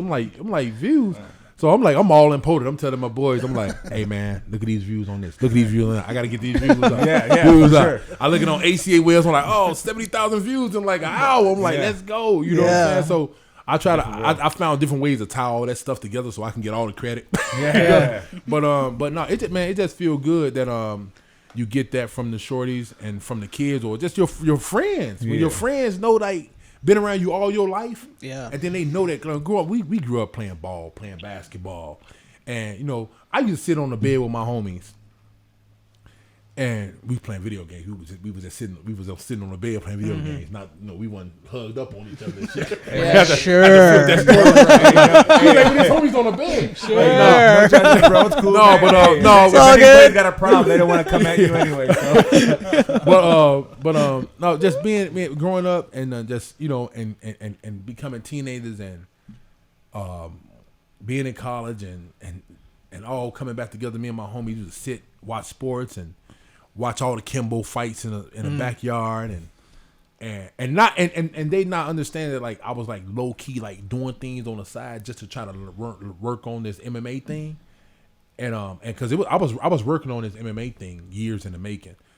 I just never brought it out to anybody that was close to me, because I was always I never was afraid, but I was like every time I want to say something, either one of my homies say something like, "Oh boy, dude, to kick your ass." Yeah. And I'm looking like, damn, I just wanted to tell him that I was training, you know. Yeah, damn. But I say it's not the time yet. So the first time everybody found that I was fighting is when I did the Island Lake show, the first Island Lake show, Wes Anderson. Yeah. And we was fighting. People are like, "Man, bro, that was good." And I'm like, "Damn, I guess I can do this. I guess I'm good." You know. Then after that, I remember Sears Center, the 7-footer. Oh yeah. The guy came from Uzbekistan. Yeah. So everybody came after that. The second fight, they gave me and I'm an amateur at the time. They gave me the biggest man in the country. That 7-footer guy, he was like 330 pounds. When I met Daniel, we were working together at a gym, and like he was just getting started and all that stuff. To see where he is now is not surprising, because I'd be studying back then. Like always, I'm like, "Oh, you're gonna make it, dude." Mike always say, "Work that ground, work that ground." Yeah. I told him we were going over your fights. I was like, "Yeah, he finally got a submission." I used to always tell him, "You ain't an MMA fighter till you submit somebody." I'm sure that's I got three. I got three back to back. Back when he just started, you got to submit somebody. So it's like throwing the hands are the fun part, but like Man, bridging that gap. You get lucky and knock somebody out. The crazy submission when I did the Kimura is my go-to. That's my favorite. The best submission when I broke a guy arm with the Kimura. See, You throw this Kimura from like closed guard, half guard, or top, anywhere? One hand. You like it? I mastered the Kimura. That's a big man I move. can imagine if he grabs my wrist. It's not. That's a big man move. Especially if the person got a gi on. It's like a one-hand Kimura. Oh yeah. And I do it. Sometimes I'll be at training just doing it. Coach, I see that Kimura, get it, and I got a one hand. I'm just relaxing, just showing out. Yeah. You know what I'm saying? It's one that can present itself quite often. Yeah. You know? Because it's cool when you go against guys that does jujitsu. Yeah. And then they come in, they always be like, "Oh man, that's Daniel James." But they don't really understand. Like, dude, I'm not even a purple belt, a brown belt, or anything. I learned jujitsu through MMA. Yeah, so MMA my jitsu coach is a black different. belt. You know what I'm saying? I get specifically trained. You know, if I'm rolling with somebody, I get a black belt coach train me like, "Hey, do this and do that." But if when I'm done, I take the time out to do it with my boys and say, "You know what? Hey, I'm gonna go for probably a black belt." You know, that's take what, 7 years. Yeah, but that's just COVID hits. Takes about 25 now. Yeah.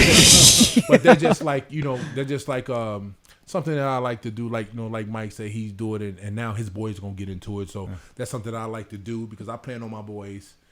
Yeah, they don't have to do what I do, but I love to see them, get in the sport, at least defend themselves. And the body awareness, too, the body awareness. The way you use your feet in sync with your arms and legs. And all that it's stuff. it's a different kind of strength. It's like you know how to use your body. Because muscles totally don't different matter in that shit. Yeah, it don't matter how strong you is in martial arts. Yeah, and they got to do something because we talked about it between the YouTube stuff. Like kids don't do shit these days. Kids don't do nothing. They don't do nothing. So they got to do something. They got to do something. They don't do anything. Kids, it's enjoyable YouTube, too. They think you popping. When I dragged my son outside, I saw him playing with dirt like over the summer. I got so excited. Like, he's normal. Like he's making mud pies. Yeah, he's digging in the hole with a stick. Like he's a normal kid. Thank you, man. Well, man. But yeah. So that's how the cookie crumble with me, man.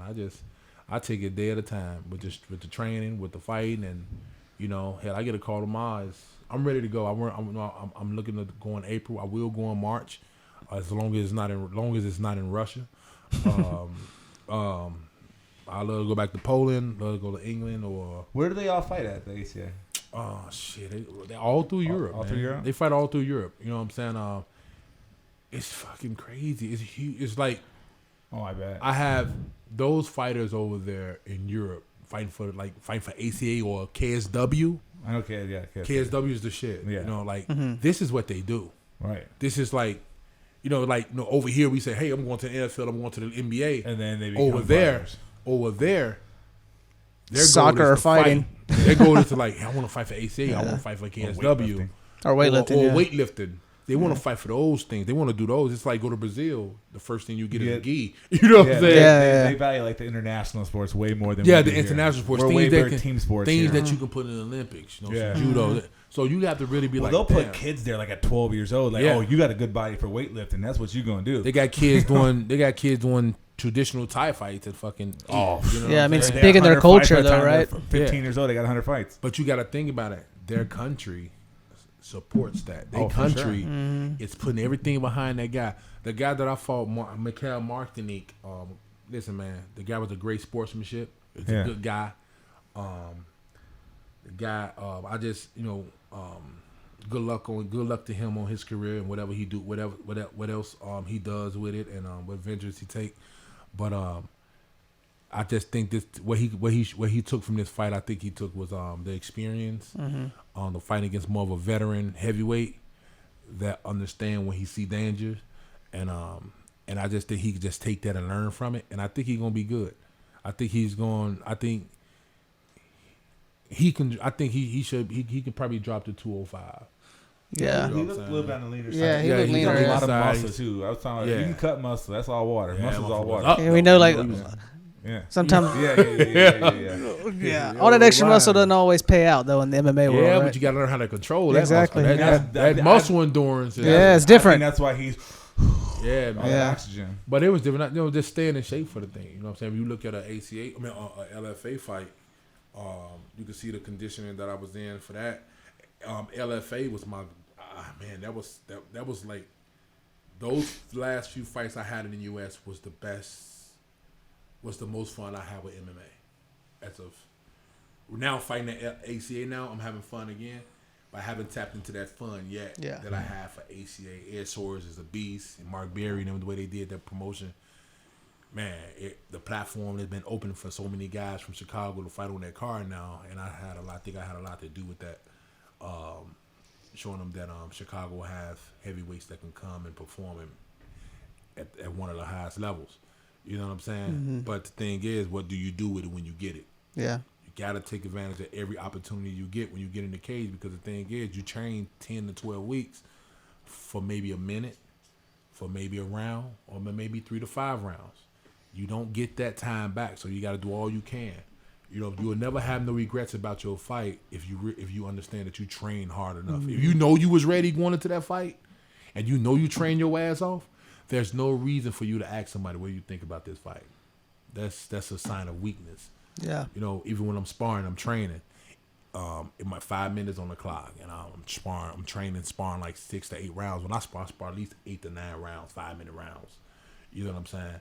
And I'm doing this with beast. You know what I'm saying? So looking at the clock, you gotta understand when you training with a heavyweight that's seasoned and understand what dog food tastes like. Yeah. Like you can't be training and watching no clock and showing them a sign of weakness, because that starts at training. Mm-hmm. You know what I'm saying? When you rolling and doing jiu-jitsu, don't worry about when the round is over. You looking at the clock. Yeah. That right there, me looking at the clock. That means you're losing.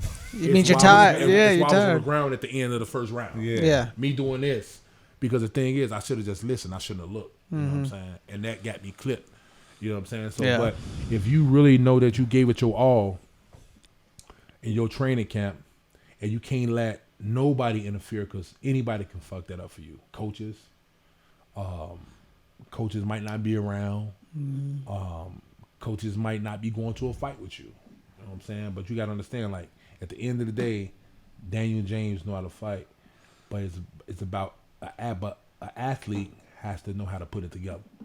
So what Mike Perry was saying, right? Like Mike Perry went to the extreme of that, but he kind of saying that whole thing. Like, I don't think you know how to fight. You know how to fight, but an athlete has to put it together. Yeah. And when you're in the ring, a true athlete is going to understand that, like, sometime you might have to jog alone, run alone, fight alone, play alone. And that's it. It's like Mike said, that heavyweight division is a lonely road. You're always by yourself. You know what I'm saying? You're always by yourself. Hell, you know what I'm saying? Hell, the Beauty and the Beast, he was in the castle how long by himself? Yeah. He found somebody. Yeah. You know what I'm saying? But yeah, he was alone though. You know what I'm saying? Yeah. Hey, but he was the beast. You know what I'm saying? Gentle giant. You got a dream fight in mind?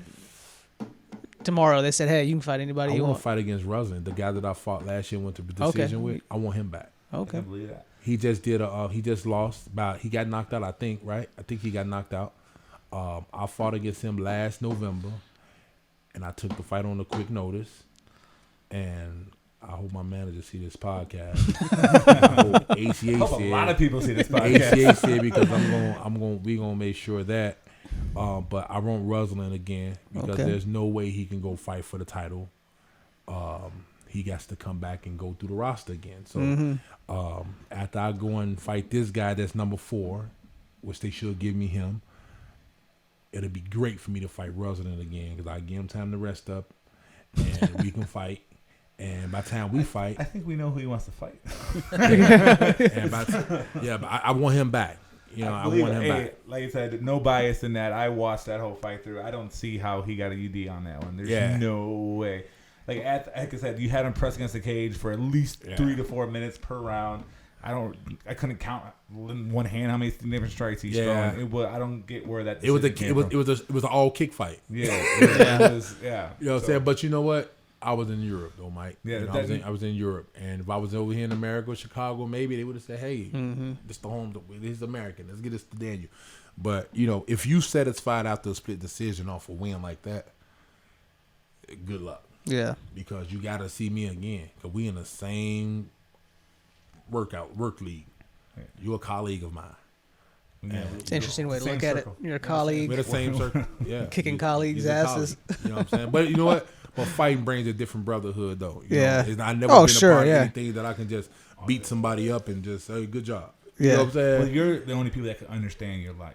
Yeah. People that do it. I'm a fan. Like I know the fight as far as the sport of it, like watching it, but I don't know the life. You don't unless you live it. You don't know. You know more than the average person, because even more than the average person. So I was wondering, I always wondered how cordial you guys are with each other. Like you know each other where you're at in the rankings. You're like, I'm fighting you. You know, if you're texting each, hey bro, we're fighting. You know, like what's going on? You know what? Some people you know, some people you don't.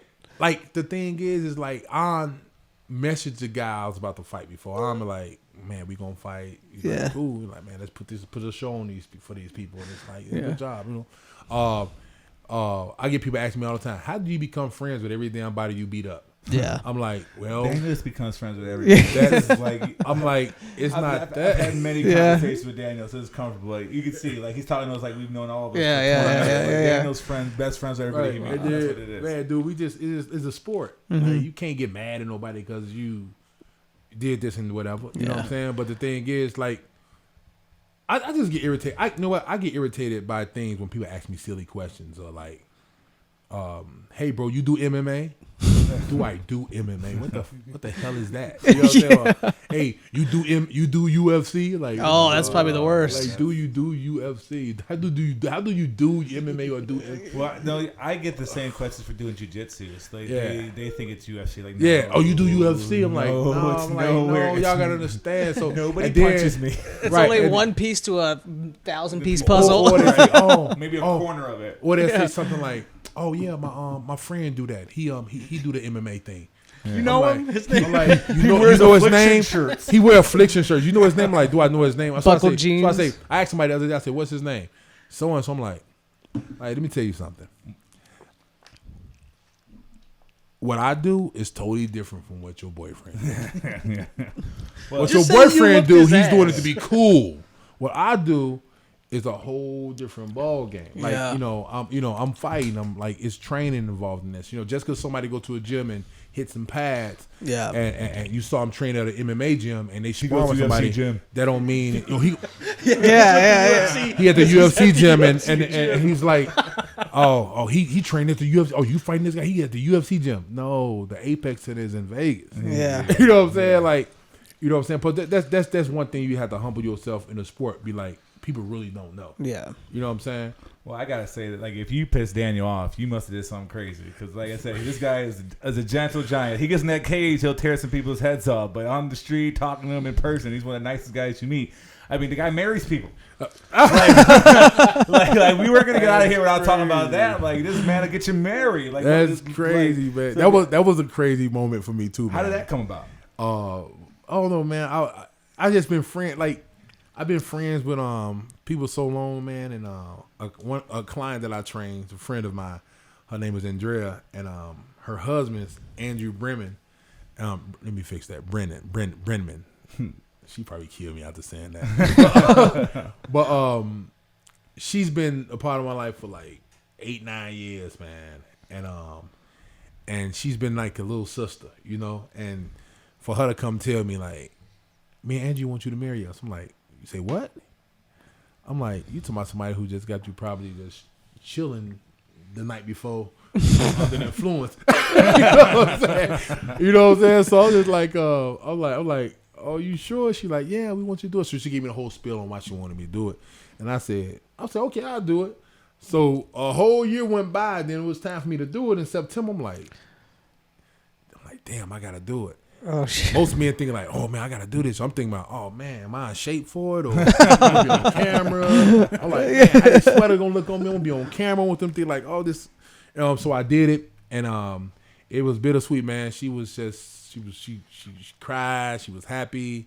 I got a chance to meet her dad, and but be thankful people like, man, thank you for doing this to my daughter and being there for her, being a brother figure or whatever. I'm like, she got a brother, but me and her brother, man, and for her family just to be respect me for that, and our relationship that we have. You know what I'm saying? You know, because being in the gym and you friends with a girl and all that stuff like that, you know, sometimes things go a little sour. You know how that's, but I have friends coming from a gym like that and good slate, all good energy. I took that as a compliment, man. I took that like, damn, I'm a trainer, fighter. I reached the pinnacle. I married a client. Well, I'm planning whenever this whole COVID thing clears up, having a wedding in 2021. So if you ain't fighting, I'll find your fight schedule. I'm putting you on the spot. We give out deals now. That's the new program. I'm gonna plan my wedding around your fight schedule. So you're the one on. You get to train, and you actually get a professional fighter to marry you. Yeah. You want to get married in Russia, Poland? I don't think Carl will have that. I don't think Carl ain't gonna have that. We talked about destination wedding, but that was definitely that ain't gonna be one of them. Yeah, it won't be one of those for a while. But for sure, put him on the spot right here on audio files. Nah, but you know what I'm saying. But it's all good though. I'll mirror the hell out of y'all. You know what I'm saying? That'll be a fun day. Hey, I mean, it's part of the reason we have. Let's make sure it's not in March. Yeah, and there's no Patron involved. No, there might be Patron. Like the last, there has to be. It's a wedding. Last time there was Patron involved, me and Daniel. Like I said, the kid I was talking about earlier, he came from that experience. So I know. I tell Mike at the bar. I say, Mike, we drinking Patron and a splash of lime. Bellator fight we're talking about earlier. We drinking Patron and a splash of lime. With a splash of lime, Rose's lime. I told him and to Mike pick. said, it's decent. We drinking and everything after the fourth Patron. And our Patrons was like this big. You know, we was drinking Patron. Mm-hmm.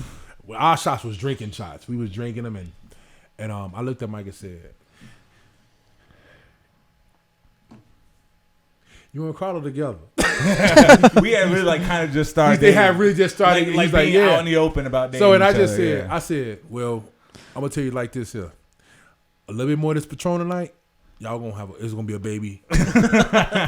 and they just laughed. And next year, you know, Carla pregnant. Oh, damn. Mike is a fool. Michael really did it. It's only fitting if he finished that circle at Mary's at the end of it. I'm like, he had him. Speaking things into existence. Yeah, Speaking things into existence, man. And but you know what? I'm just glad that I'm able to just be around this long because you know time flies in MMA. MMA feel like dog years. Wow. The best thing is you're stronger than ever right now. Yeah, you know what I mean. Now you're not just hanging in there. You're not just taking fights. Like you're winning fights. Like I said, those L's are questionable L's to even talk about. Yeah. So it's not like you're just hanging on. You're thriving. You're not surviving. You're thriving. And I'm just looking at the fact that it's like I get in the best shape of my life every time I get ready to fight. And I realize that stay conditioned when you're walking around. Stay at a reasonable weight. Quarantine kind of was hard. Don't get me wrong. I worked out on quarantine. I tried to stay in the gym and train quarantine, but the gyms kept closing down. People getting COVID, this and that. So it's like, damn, you know. And as a fighter, we so used to or fight or doing jujitsu. Yeah. You can't do it. We used to be in contact, and we feel like and sweating all on each other. when we go to the gym and do weight training, that's like okay. It ain't the same. It ain't the same. It ain't the same. It ain't the same. You know, cause we understand doing jujitsu, we can have an 8-pound cut. Yeah. You know what I'm saying? Yeah. Like getting on the treadmill and running, trying to sweat out 8 pounds is different between rolling for about 10 minutes and sweating out 8 pounds. Yeah. There ain't no fun. You know what I'm saying? No. You know, you get on you roll jujitsu about 5-6 rounds, you sweated out 8 pounds. Yeah. You know what I'm saying? 8 to 10 pounds. You're like, oh man, no, we get a kick out of that. It's fun. But COVID, it's like all that was cut out. No body contact, no anything. I did some pads. But I had to do pads outside, shadow box outside. I did a lot of road work, but that's when I tapped back into the running like crazy. I was running up to 5 to 10 miles straight. You know, I'm on these miles straight. You know, and I feel like I got into doing that because I felt that was the only way I can really tap back into that harshness of like working out, like feeling like I'm just really rugged and like I exerted myself doing those 5 or 10 miles and being like, okay, well, I feel like I'm drained. I feel like I can go home now and lay down like I was the weakest man at training. You know, I like to feel like I'm if I go train and I dominated the whole day, I don't feel like nothing's done. Yeah, you haven't learned anything. If I go home and I sit on the couch and I can watch Netflix and do some activity, and I'm just like, I feel like a regular dude. I'm like, no. When I go home and I feel like, damn, baby, like. Yeah, I don't know what that's like. I'm I get my ass beat all the time. It's one of the reasons I love to roll. Like you think about going. You think like, do Yeah. I really want to go do that again? Do I want to do another Naga? Do I want to do another fight? Yeah. Like, do I really want to go train tomorrow after this guy from Northwestern came in the first day and took me down? Yeah. Like, you know what I'm saying? Yeah. Like, I'm getting all the Division I wrestlers coming to my camp now just to do a Monday night wrestling, which is intense, but it's like, these motherfuckers, it's crazy. Yeah. I'm like, they is really just Go. And but I look at it now and just be like, hey, young fella, it gotta be. And you hear yourself saying that now, like, young fella. Because somebody said it to you, you like, young fella. You know, it ain't about just taking nobody down no more. Just MMA. MMA wrestling is different between wrestling and wrestling. Yeah. When you get me down, you got to worry about. You got to do shit. If I'm on my back, I'm good. Yeah. If you on top of me, I'm good. To the average person, you'd be like, oh man, that's a bad move. No, that's the thing. Those I see a hand. I got a omoplata. I can go for. I got a Kimura. I got a. People straight wrestling don't realize it, and they like to get guillotined a lot too. They like to, but they set their stuff up for that though. You know what I'm saying? But yeah, man, but that's the whole recap of Daniel James' fight career and what's to come. I can tell you that just keep watching. You know what I'm saying? We're gonna do that. We're gonna do that. Man. I ain't done. I want ACA to be able to keep this American market going. I know when we was over there in Europe, they really tapped into that American market like that because, you know, having 2 Americans fight high end over there and being in the top 5 or top 10 like that, and for the American fans to see that, the feed that we got back from the guys in Russia was telling us like, dude, we had so many people from America watching this fight. And I'm like, damn, I had something to do with that. And I just feel like I feel good that I'm a part of something that's rough, violent, but respected. It's natural. It's a sport. It's natural. It's a natural thing.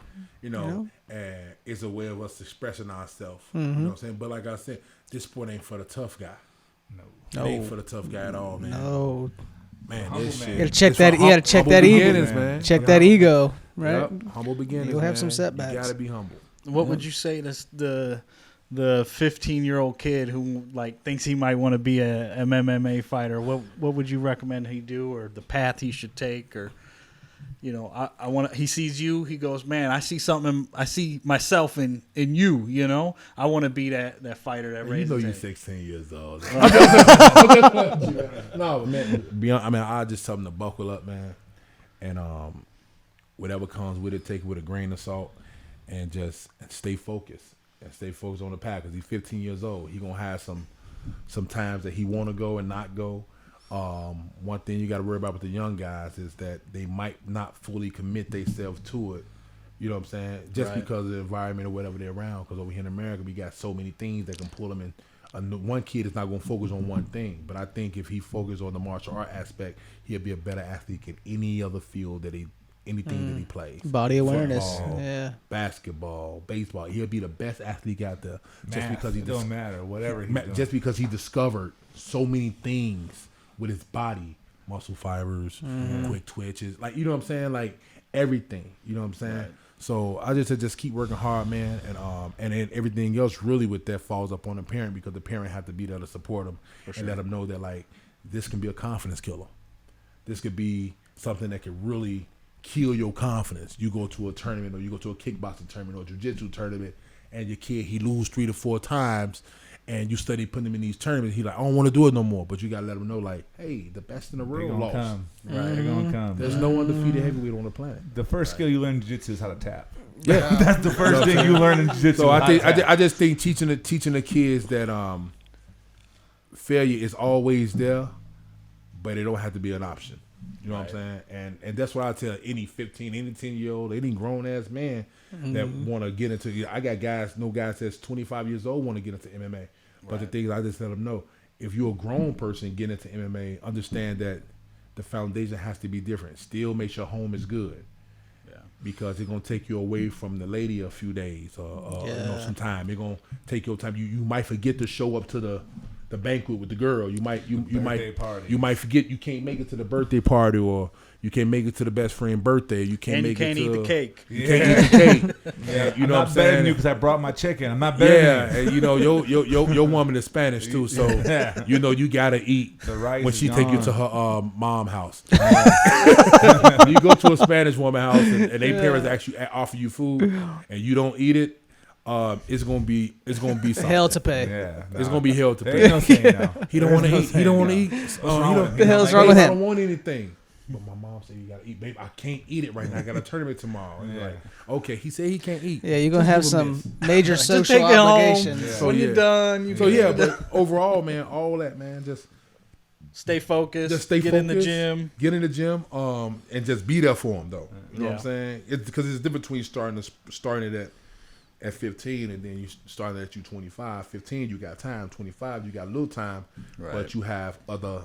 But the 15-year-old's already got 10 years on you. Right. Yeah. But you got to understand, as an older age, you have to think about the time. You got to be able to separate and prioritize certain things. Right. But if MMA is going to be a priority, you have to make sure that's a priority. You have to understand whoever that you with, they have to understand, like, this is what I'm doing in my life right now. Mm-hmm.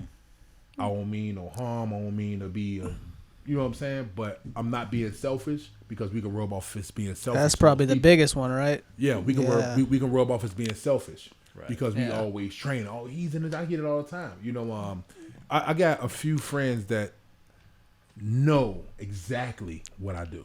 Right. You know what I'm saying? That I grew up with. You know what I'm saying? Like him, he been to every fight. But it's been times that when he first came to fights, you know, he was just my homie. He was just my friend. Mm-hmm. You know, but now he watch more goddamn MMA than I do. Right. So he texting me on the phone like, man, did you see this fight? I'm like, what the fuck? I'm like, come on, man. Really? But he's accurate. But he's a coach, though, so he understands. So, like, when I took him to Poland, I took both those guys to Poland. I wasn't worrying about who was good at jiu-jitsu or who was good at boxing or have he ever cornered somebody in MMA. I looked at the fact that he played ball, he coaches. Both of them into sports and coach things like that with kids. So they understand what winning means. They understand what winning feel like, and they understand what danger looks like. Yeah. And by him knowing me, they know that, like, okay, well, this is a whole different. They call me Deezy, so it's like this is a whole different Deezy. This ain't just. And they know what makes Deezy tick, right? They know what makes Deezy tick. Yeah. And he know as bad as he want to be like, man, get up. You know what I'm saying? But he know, like, I've seen Deezy on the ground so many times. And come out and on top. So this is not a bad position. So I took what they know in coaching to my fight, not them knowing me. Yeah. So I took the coaching with me, not them.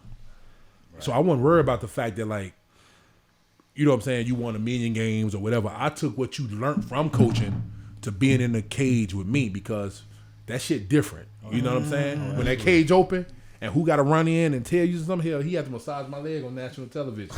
You know what I'm saying? Yeah. But that's what you needed. To the fellas, to the homies, to the fellas back home in Chicago, they looking on TV like, man, my praise massaging Daniel leg. say it to my face. But I'm like, yeah, but don't y'all know that massaging my leg is the reason why I went down in that first round. Cramp. Yeah. You know what I'm saying? And massaging my leg got me up in the second round. And that's the reason why when I came out of Chicago, y'all had twice. But it almost makes real sense, like with Mike Perry bringing his like girl and stuff. It's like you've taken 8 weeks of training camp or 10 weeks, like what you need to do in this fight. Yeah. But you need that other aspect. Yeah, you need the other aspect. You don't need to be overwhelmed with information sometimes. Not at all. Yeah. And that's why you take your people with you, because the thing is, like, I had a camera. Like me, my boy down there with me, he had a whole camera. He filmed every damn thing with us down there. So we understand what was going on with ACA. So we couldn't. I wasn't worried about cameras running around me. I wasn't worried about cameras doing this and that. I was looking at the fact that the footage that he was getting, I wanted to see what was going on behind the scenes with me. I wanted to look at that footage and say, they was with me. They experienced this. This is what most people wonder what's going on. He just asked that question, what goes on behind the scenes? Yeah. And the footage that he has on his camera is like, nobody will ever have this footage. So we can see that. It's like, wow, they saw me laying on the ground. They saw me like trying to cut 1 pound because of my body fat so low, or water retention too low. And it's like, where he gonna cut it from? Yeah. This dude is ripped as hell right now at 265. Like, he's down. So like, they unsaw that. They unsaw my weak moments. They unsaw me being in the sauna and can't take it. People don't see this, what fighters go through. They don't see a fighter go through the fact that your water retention becomes so low sometime, and you in the bathroom, you pissing, you mess around, piss blood, you know what I'm saying? And you like, what the hell? I'm literally dry as hell, you know? Yeah, fighters are missing weight by 1 pound. It's not, you know what I'm saying, that they're lazy. And then you got the person on YouTube comment saying, what a lazy bastard. You don't know what that person did to miss by right 1 pound. I understand that only 10% of the world do what I do. Yeah. Less than that. Yeah, less than that. I'd say 1%. Less than that. Yeah, and the other percentage is the ones that watch and want to tell you what you did wrong all the time. That's an easy job. That's why I like this job. You know what I'm saying? I can sit down and talk about what they did in the case. No, but y'all have knowledge. Y'all have knowledge like about we've it. been through I try to be y'all been through it. Y'all have knowledge about it. Yeah. I'm talking about those people that's down the street. They're just saying, "Oh, I saw this guy fight. Oh yeah, he."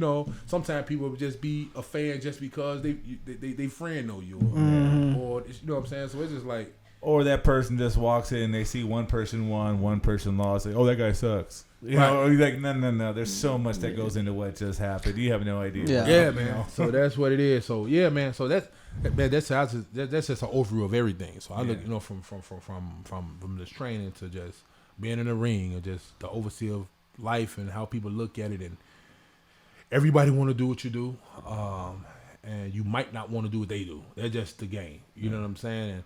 And time consuming. When I retire from it, am I gonna miss it? I don't think I'm gonna miss it. I don't think I'm gonna miss it, because the thing is, I always tell myself I never want to relive a past. You know what I'm saying? I'd rather just take it and put it into my little ones. If they want to do it, you know what I'm saying? If that's what he want to do, I'm glad I'm able to have an experience to say, you ready? This is what it takes. And his mama know, babe, this is what it takes. I saw your daddy do this. And for your child to see his mom being your number one fan, and making sure your meals is prepped, and making sure you out the house for training, or making sure your friends coming to pick you up so you can go to so y'all go to there. But when we went to Poland, my woman was downstairs waiting to see him pull up, and she'll probably sent them about 5-6 texts already like, I need y'all on point, y'all. I'm like, Sonya, I'm like, they know. Well, you got the luxury too of your woman being a former being on stage bodybuilder, so she knows what all that goes into. She's getting ready for a show now. Actually, she bodybuilds, so she knows how the cut and all that. How serious that is. So she's right there with him, and she's getting amped up. So she's on fire. She's looking like, oh man, it's my turn. So and I told her when I got back, I said, hey, it's time for you to get on stage to finish this. That's good out. Though. There's a lot of talent. That's one thing. There's one thing. There's a lot of talent in that gym. I won't say what gym was. I won't say what gym was. I don't want to give them any credit. Yeah, we ain't gonna say that. We ain't gonna say that. But they unbanned us. A lot of people in there doing some things these days. Yeah, we're banned. We banned. But a lot of people from that gym doing things these days. Yeah, man. A lot of them doing really good things. And man, congrats to all those guys, man. You, Mike, Julius, myself, Mario's somewhere else now. Charles down in Atlanta. Little Seti Choo Choo Hatchet. Yeah. The fitness industry all over the place. Yeah, man, we all did something and at least try to, you know what I'm saying, just trying to stay focused and staying positive. And throughout this whole hard times, man, we just suffered a crazy 2020. Yeah. It ain't over yet. It ain't over yet. We got another what? People say 2020's in, and I'm like, this shit's carrying a 2021. Yeah. We almost over with 2020, man. And like I said, you know, we got a lot of things that we got to fix. I just look at 2020 as the year that you applied. You know what I'm saying? It's a year of learning. It's the year of learning. You learn and a lot 21 about is going to be the year you apply. Right? You know what I'm saying? Sure. So it's a learning year, and 2020 was just exposed a lot of shit, man. A lot of people, and but at the end of the day, you got us coming together and doing what we do. Making, getting somebody something to listen to, talk about, have some fun, and escape for an hour or two. Yeah. 2021, let's bring it. Let's get it cracking. Sure, man. Anything you want to shout out or anything going down you want to put out? Man, I want to shout out a few things, man. I want to shout out just Chicago in general, man, for just, you know what I'm saying, just being there for me. Shout out to those family members and those friends that's been down for me since day one. Shout out to, my boy, you know what I'm saying, my prey, the Hoopidemic Sports Camp, which is crazy right now. That's a sports program we got for kids. Shout out to, my coaches. Shout out to, man, it's so many people. I don't want to miss nobody, but I love y'all. Somebody wants to reach out to you or for some promotion or something somebody like that? If anybody want to reach out to me for any promoting and stuff like that, man, you can hit me up on my IG, DJames2600. That's DJAMES 2600. That's Instagram. My Facebook, Daniel James MMA. You can hit up my Shred 60 Fitness page, my American Predator fan page. Man, hell, you can hit up In the Guard. Shout out In the Guard for having me on today. You know what I'm saying? Shout out to ACA for having me as one of the top heavyweights. My management company, Brian Butler. I can go on and on like the Emmys up here. You know what I'm saying? Shout out to everybody that has something to do with this whole career thing, man. Shout out to my man AD for Drizzy TV. You know what I'm saying? For just taking his time with his camera to coming through. I'm about to say, we got to give him some love in the back. He got the camera. That's his new name, camera homie. He got a camera everywhere he go. You know what I'm saying? Hey, but just continue to everybody do big things, man. But those my main focus, man. The people that I shouted out, those people that been there for me. Shout out to my girl Sonia Monterrell, man. She been a trooper though. You know what I'm saying? She been down for me. Helping me stay in shape. Shout out to the Hypoxia Studio, help with my fat loss, decreasing my body fat. Come a long way from Sweet Sweat. Shout out to Humble Beginnings, my man Tony Johnson, the champ from ACA.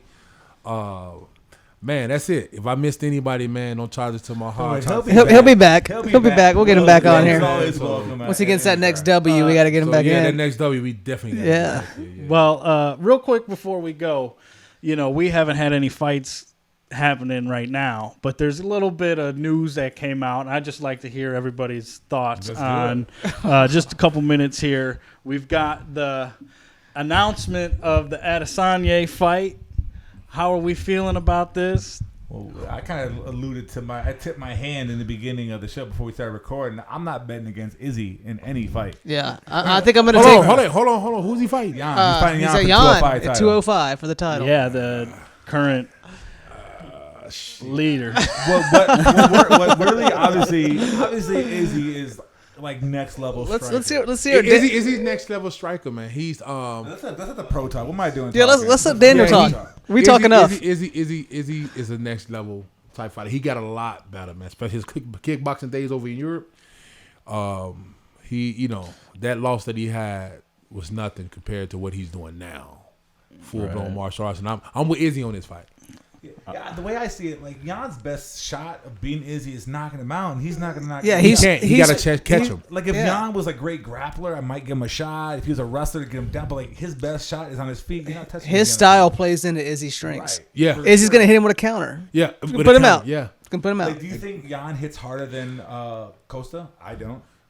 No, I don't think so. And Osa couldn't go nowhere near him. Gastelum. Gastelum probably it's hard too. Yeah, Gastelum could wrestle and he had that. He can wrestle. Gastelum gave him the most fits. Yeah, because that's what thing like it kind of happened with Conor and Habib.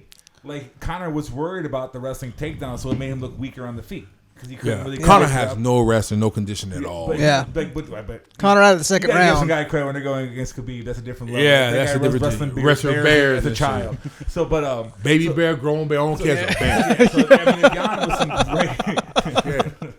That's good. That's going in a clip. Yeah, baby bear, grown bear. But if Jan was a great grappler, I'd give him a little bit more of a chance. But he's gonna try to stand with Izzy. He's gonna go to sleep. Yeah, I think Izzy. See this? I think this is a sleeper thing to set up that Izzy Jones. You know, maybe this motivates Jones, and maybe hey, why am I bulking? I can come back down to 205. I got a new challenge. You know what I mean? Because he hasn't fought the bigger weight class yet. At least not here. I mean, listen, if he beats the number one guy, the belt holder, I mean, he's gonna beat. He's gonna beat. Fight fans know Izzy was knocking out heavyweights when he was kickboxing. He was knocking him out. Yeah. So he know he can knock out a bigger guy, but the UFC audience hasn't seen that yet. So I think that's what this is. See, one thing about this though, like Izzy, listen. I look at Izzy striking as perfected. Mm-hmm. He's a perfected striker, man. Like, dude is like I don't even know what kind of gun he can be. You know what I'm saying? Like, laser though. Like, you know what I'm saying? It's just like, don't get me wrong. He's a heat-seeking missile. Man. I'm a big fan of Izzy. Yeah. It's just when he fights somebody that I like. Yeah. But like Izzy's a great striker. He's going to finish this guy in the first round. He gonna if he go to second, if this fight it's gonna go first or second. It's going first or second. This second round, this guy his legs is gonna be like jello by the time Izzy's done with him. So I just don't see how Jan wins this fight. Yeah, I don't see how he wins it. Yeah. If no takedowns, listen, if you're a smaller guy, you're not rushing take nobody down, you're not getting a hold on like Curtis Blaze at the heavyweights. Yeah. You're not taking nobody down. Yeah, Izzy's a master at range too. Like he's gonna control that distance. You go to the and this is where is this? Is this happening? Fight Island. So you got the big cage? I just pulled up a thing. It's March 6th. I don't know if that's going to be in Fight Island. Yeah, I don't know. Because they were questioning if this January stuff was going to be over there. Were they? Yeah. Shows headline Amanda Nunes and Megan Anderson also on that fight. Damn, we just can't get away from that fight. That might be Fight Island. That's a lot. Poor Megan. Poor Megan. I think that's going to be Fight Island because Nunes is going to crush her. She is, man. Nunes is not going to lose against nobody unless they do the biggest promotion. Jake Paul? Yeah, Dana's for it. She would kick his ass. Yeah. Oh, I don't know about that. We'll talk about that. She'll kick his ass, Mike. Jake Paul can even beat Tisha Torres. Whoa. Maybe we need Daniel James. Jake Paul. So is that who we're calling out on the podcast? I would love to see Daniel and Jake Paul. I would kick Jake Paul ass. Yeah, you would. I would kick Jake Paul ass. Hell, I would have took that Mike Tyson fight. Oh, damn. For some bread, I would have took that fight. He's a pro fighter. Yeah, sure. I would have loved that fight. Just to say I fought Mike Tyson, but you know what I'm saying? He's like 16-ounce gloves, all good. I get hit with 4-ounce gloves. But Jake Paul, he don't. Jake Paul don't want no problem. What's Jake Paul weight? 180. 180 something. 180. He's not a small dude. If he could meet me at 225, 230, he's not a small dude. Drop to 250. Oh, I don't think he got a shot versus you. I'm thinking he's gonna knock out Amanda Nunes now. Amanda Nunes. Amanda Nunes hits like a man. 189. So he's not a small dude. He's an average. Okay, so he's walking around. He's walking around at 180, 189. Yeah. Did he cut weight for that fight against Robinson? I highly doubt it. He had to cut a few. Nate Robinson is like a 195 guy. Has Nate Robinson stood up yet? Man, before I get out of here, man, a lot of people say, "Oh, at least Nate Robinson got in the ring." I said, it's more than that. Yeah, it's more to this shit than that. Like, well, not only that, I think Nate did not take his training seriously. You can't because like the technique that Jake used, that step back. Well, he's been training too. Was a simple. That was a simple boxing move. Any like day cut one an angle. boxing, Yeah. And Nate was just out of control. It was like Nate was trying to brawl with him. It's like Nate kept trying to hug him. Well, Nate probably looked at him like YouTube dude from Disney. I'm gonna beat the shit out. I'm a star athlete. And then, right. That's what. Well, one more thing, we got to talk about it. There it is. Thoughts on the McGregor? We already know where I'm at. You already know where I'm at on this one. Well, I'm with McGregor on this one. I just think the UFC is study feeding McGregor. After all that talk about time at top team, we're gonna go against Dustin Poirier. I know, but Phil Daru's mad as shit. Yeah, no. McGregor beat him the first time. It was not a hard fight. Yeah, I think it's gonna be a big mental aspect. Like Dustin knows he can get finished like Do you that. know that Dustin Poirier has never lost a rematch? Not yet. And Conor McGregor is a millionaire right now. Is he really putting in the work? I have not totally jumped on. He the only Poirier UFC fighter yet. to make a million. Yeah. Poirier's not the same fighter when they fought, for sure. Yeah, and they fought how many years ago? A long time ago. Yeah. At 145, where Poirier was not a good 145 fighter. Well, it won't be good for McGregor. One thing I learned about this sport, the sun shines on the dog's ass any day. Yeah. And you got to be ready, man. Now, like I said, I haven't totally picked Dustin Poirier. But Poirier's yet. been in some wars these past few wars, like Hooker. You know, And he won them. Nurmagomedov, Khabib. Yeah. Who else? Who did he fought before that? Who did he fight before that? Out. Let's not forget that part of that little Like conversation. you said, Khabib with them bears. He had Khabib in You that got someone game. with bear claws. I don't know. I think Conor gets it done in same amount of time or less. Again, I've been totally done. I'm still going back. I got 2 other cards before I have to pick this one, so I'm not gonna pick. Yeah, you just keep deciding over there. We know. We know Conor's gonna win. It's okay. Do we know that? We do. No, We do. I'm I like I'm Conor. Still going back and forth. I don't know it. I don't know, man. This is one where I want to see the scale. I want to see the talk. It's really. I don't know if it's a good thing or bad thing. The fact how quiet Conor's being. Well, it's Because still the thing early. is, Conor learned this. See, Conor learned his lesson. Yeah. You listen. You can talk stuff about selling tickets, but Conor's a guy that I can look at and I can tell when he feel it and we don't, or he can force them when he can force the feel. Yeah. And like that last fight, he had that he lost. I can see that it wasn't. I knew he was going to lose the fight against Khabib. Yeah. And then when he took the fight against the feeder, the Cowboy. Oh yeah, you knew. Come on. You knew he was gonna beat Cowboy. They feed him. Yeah. And then, so I'm now going to go on record saying this fight's going to be a decision. Maybe. maybe This fight's not going to be finished. it can't go to for Poirier. Going to decision, the fights go to McGregor. Right. For McGregor, the fight go to decision is a good win for him. But McGregor can get embarrassed after this fight if it go to decision because they're going to say, you should have destroyed that guy. And he's going to be criticized for that. That'll be the outside world, but I anyone think- that knows UFC knows that Dustin is a world class fighter. He just he beat is. Max Holloway. Like I said, he had Khabib Yeah, he in did the beat Max guillotine. Holloway, right? Yeah, he beat Yeah. Max Holloway. He beat Dan Hooker. He's Yeah, beat him he had twice, Khabib hasn't he? In that Holloway guillotine. twice. He couldn't finish it, but he probably came closer to beating Khabib than anybody. Yeah, I think the biggest difference with this fight that it plays out at 155. It's like, what does that do for Poirier's chin? Like, he can take more punishment, obviously. McGregor's strong, though, man. Yeah. But I mean, 155, McGregor's- What do you have? 1 win at 55? 2? 2, right? No, just Alvarez, I right? think the only time he fought at 155 is when he won the title. Yeah, he beat Alvarez, and he went up to That's one of the 170. reasons why Nate Diaz like you only fight midgets. Nate Diaz told Yeah. me you only fight midgets. Well, that Nate did the Diaz versus a whole different. I just feel like this is a Styles makes fight though. Like Again, I'm not betting. Poirier's on strengths yet. play into Conor's strengths, and like We'll talk about whiskey and wagers a little bit closer to the fight. We still got 2 weeks to think about stuff to break it down. you mean you got 2 weeks to think about stuff. I'm good. I still got to break down tape for the Holloway Cater card. The Yeah. Edwards card. There's so many fights. It's like you would think it'd be different. different. Yeah. Like you'd be more impulse, and I'd be more not. But yeah, good to hear a pros talk for once in a while. Yeah. But yeah, man. That being said, I think that kind of covers it, right? Yeah, I think that's good. I appreciate being here, though, man. I had a No, blast. you with do you. We appreciate you. Man. Whiskey and fights. Yeah. Whiskey and fights. Yeah. Yeah, man. The shout out for all the hard work you've been doing, man. I remember when we were starting out with this stuff. You and where you're at now is awesome, man. Keep up the good work. Again, welcome to come back anytime. Man, whenever, man. You know Yeah, it's we a shout out ball all game. Daniel's social. Maybe we shout out ours, right? InTheGuard1 on Twitter. InTheGuard on Instagram. InTheGuardPodcast.com. You can find everything. Obviously on YouTube at InTheGuard. Subscribe. All places podcasts, right? Apple, Spotify. Yeah, all it's there. Pandora. A place for podcasts. You know where they're at. Find us. We're there. Look us up. Again, next time we talk, we're going to do a little bit more about 2021 predictions. Yeah. Give a little focus of our next one. Again, no fights coming up, so next week we'll talk more about what we think is going to happen in MMA in 2021. Thanks for listening. Yeah, that's it. We're tapping out. Thanks for being here. All right, awesome.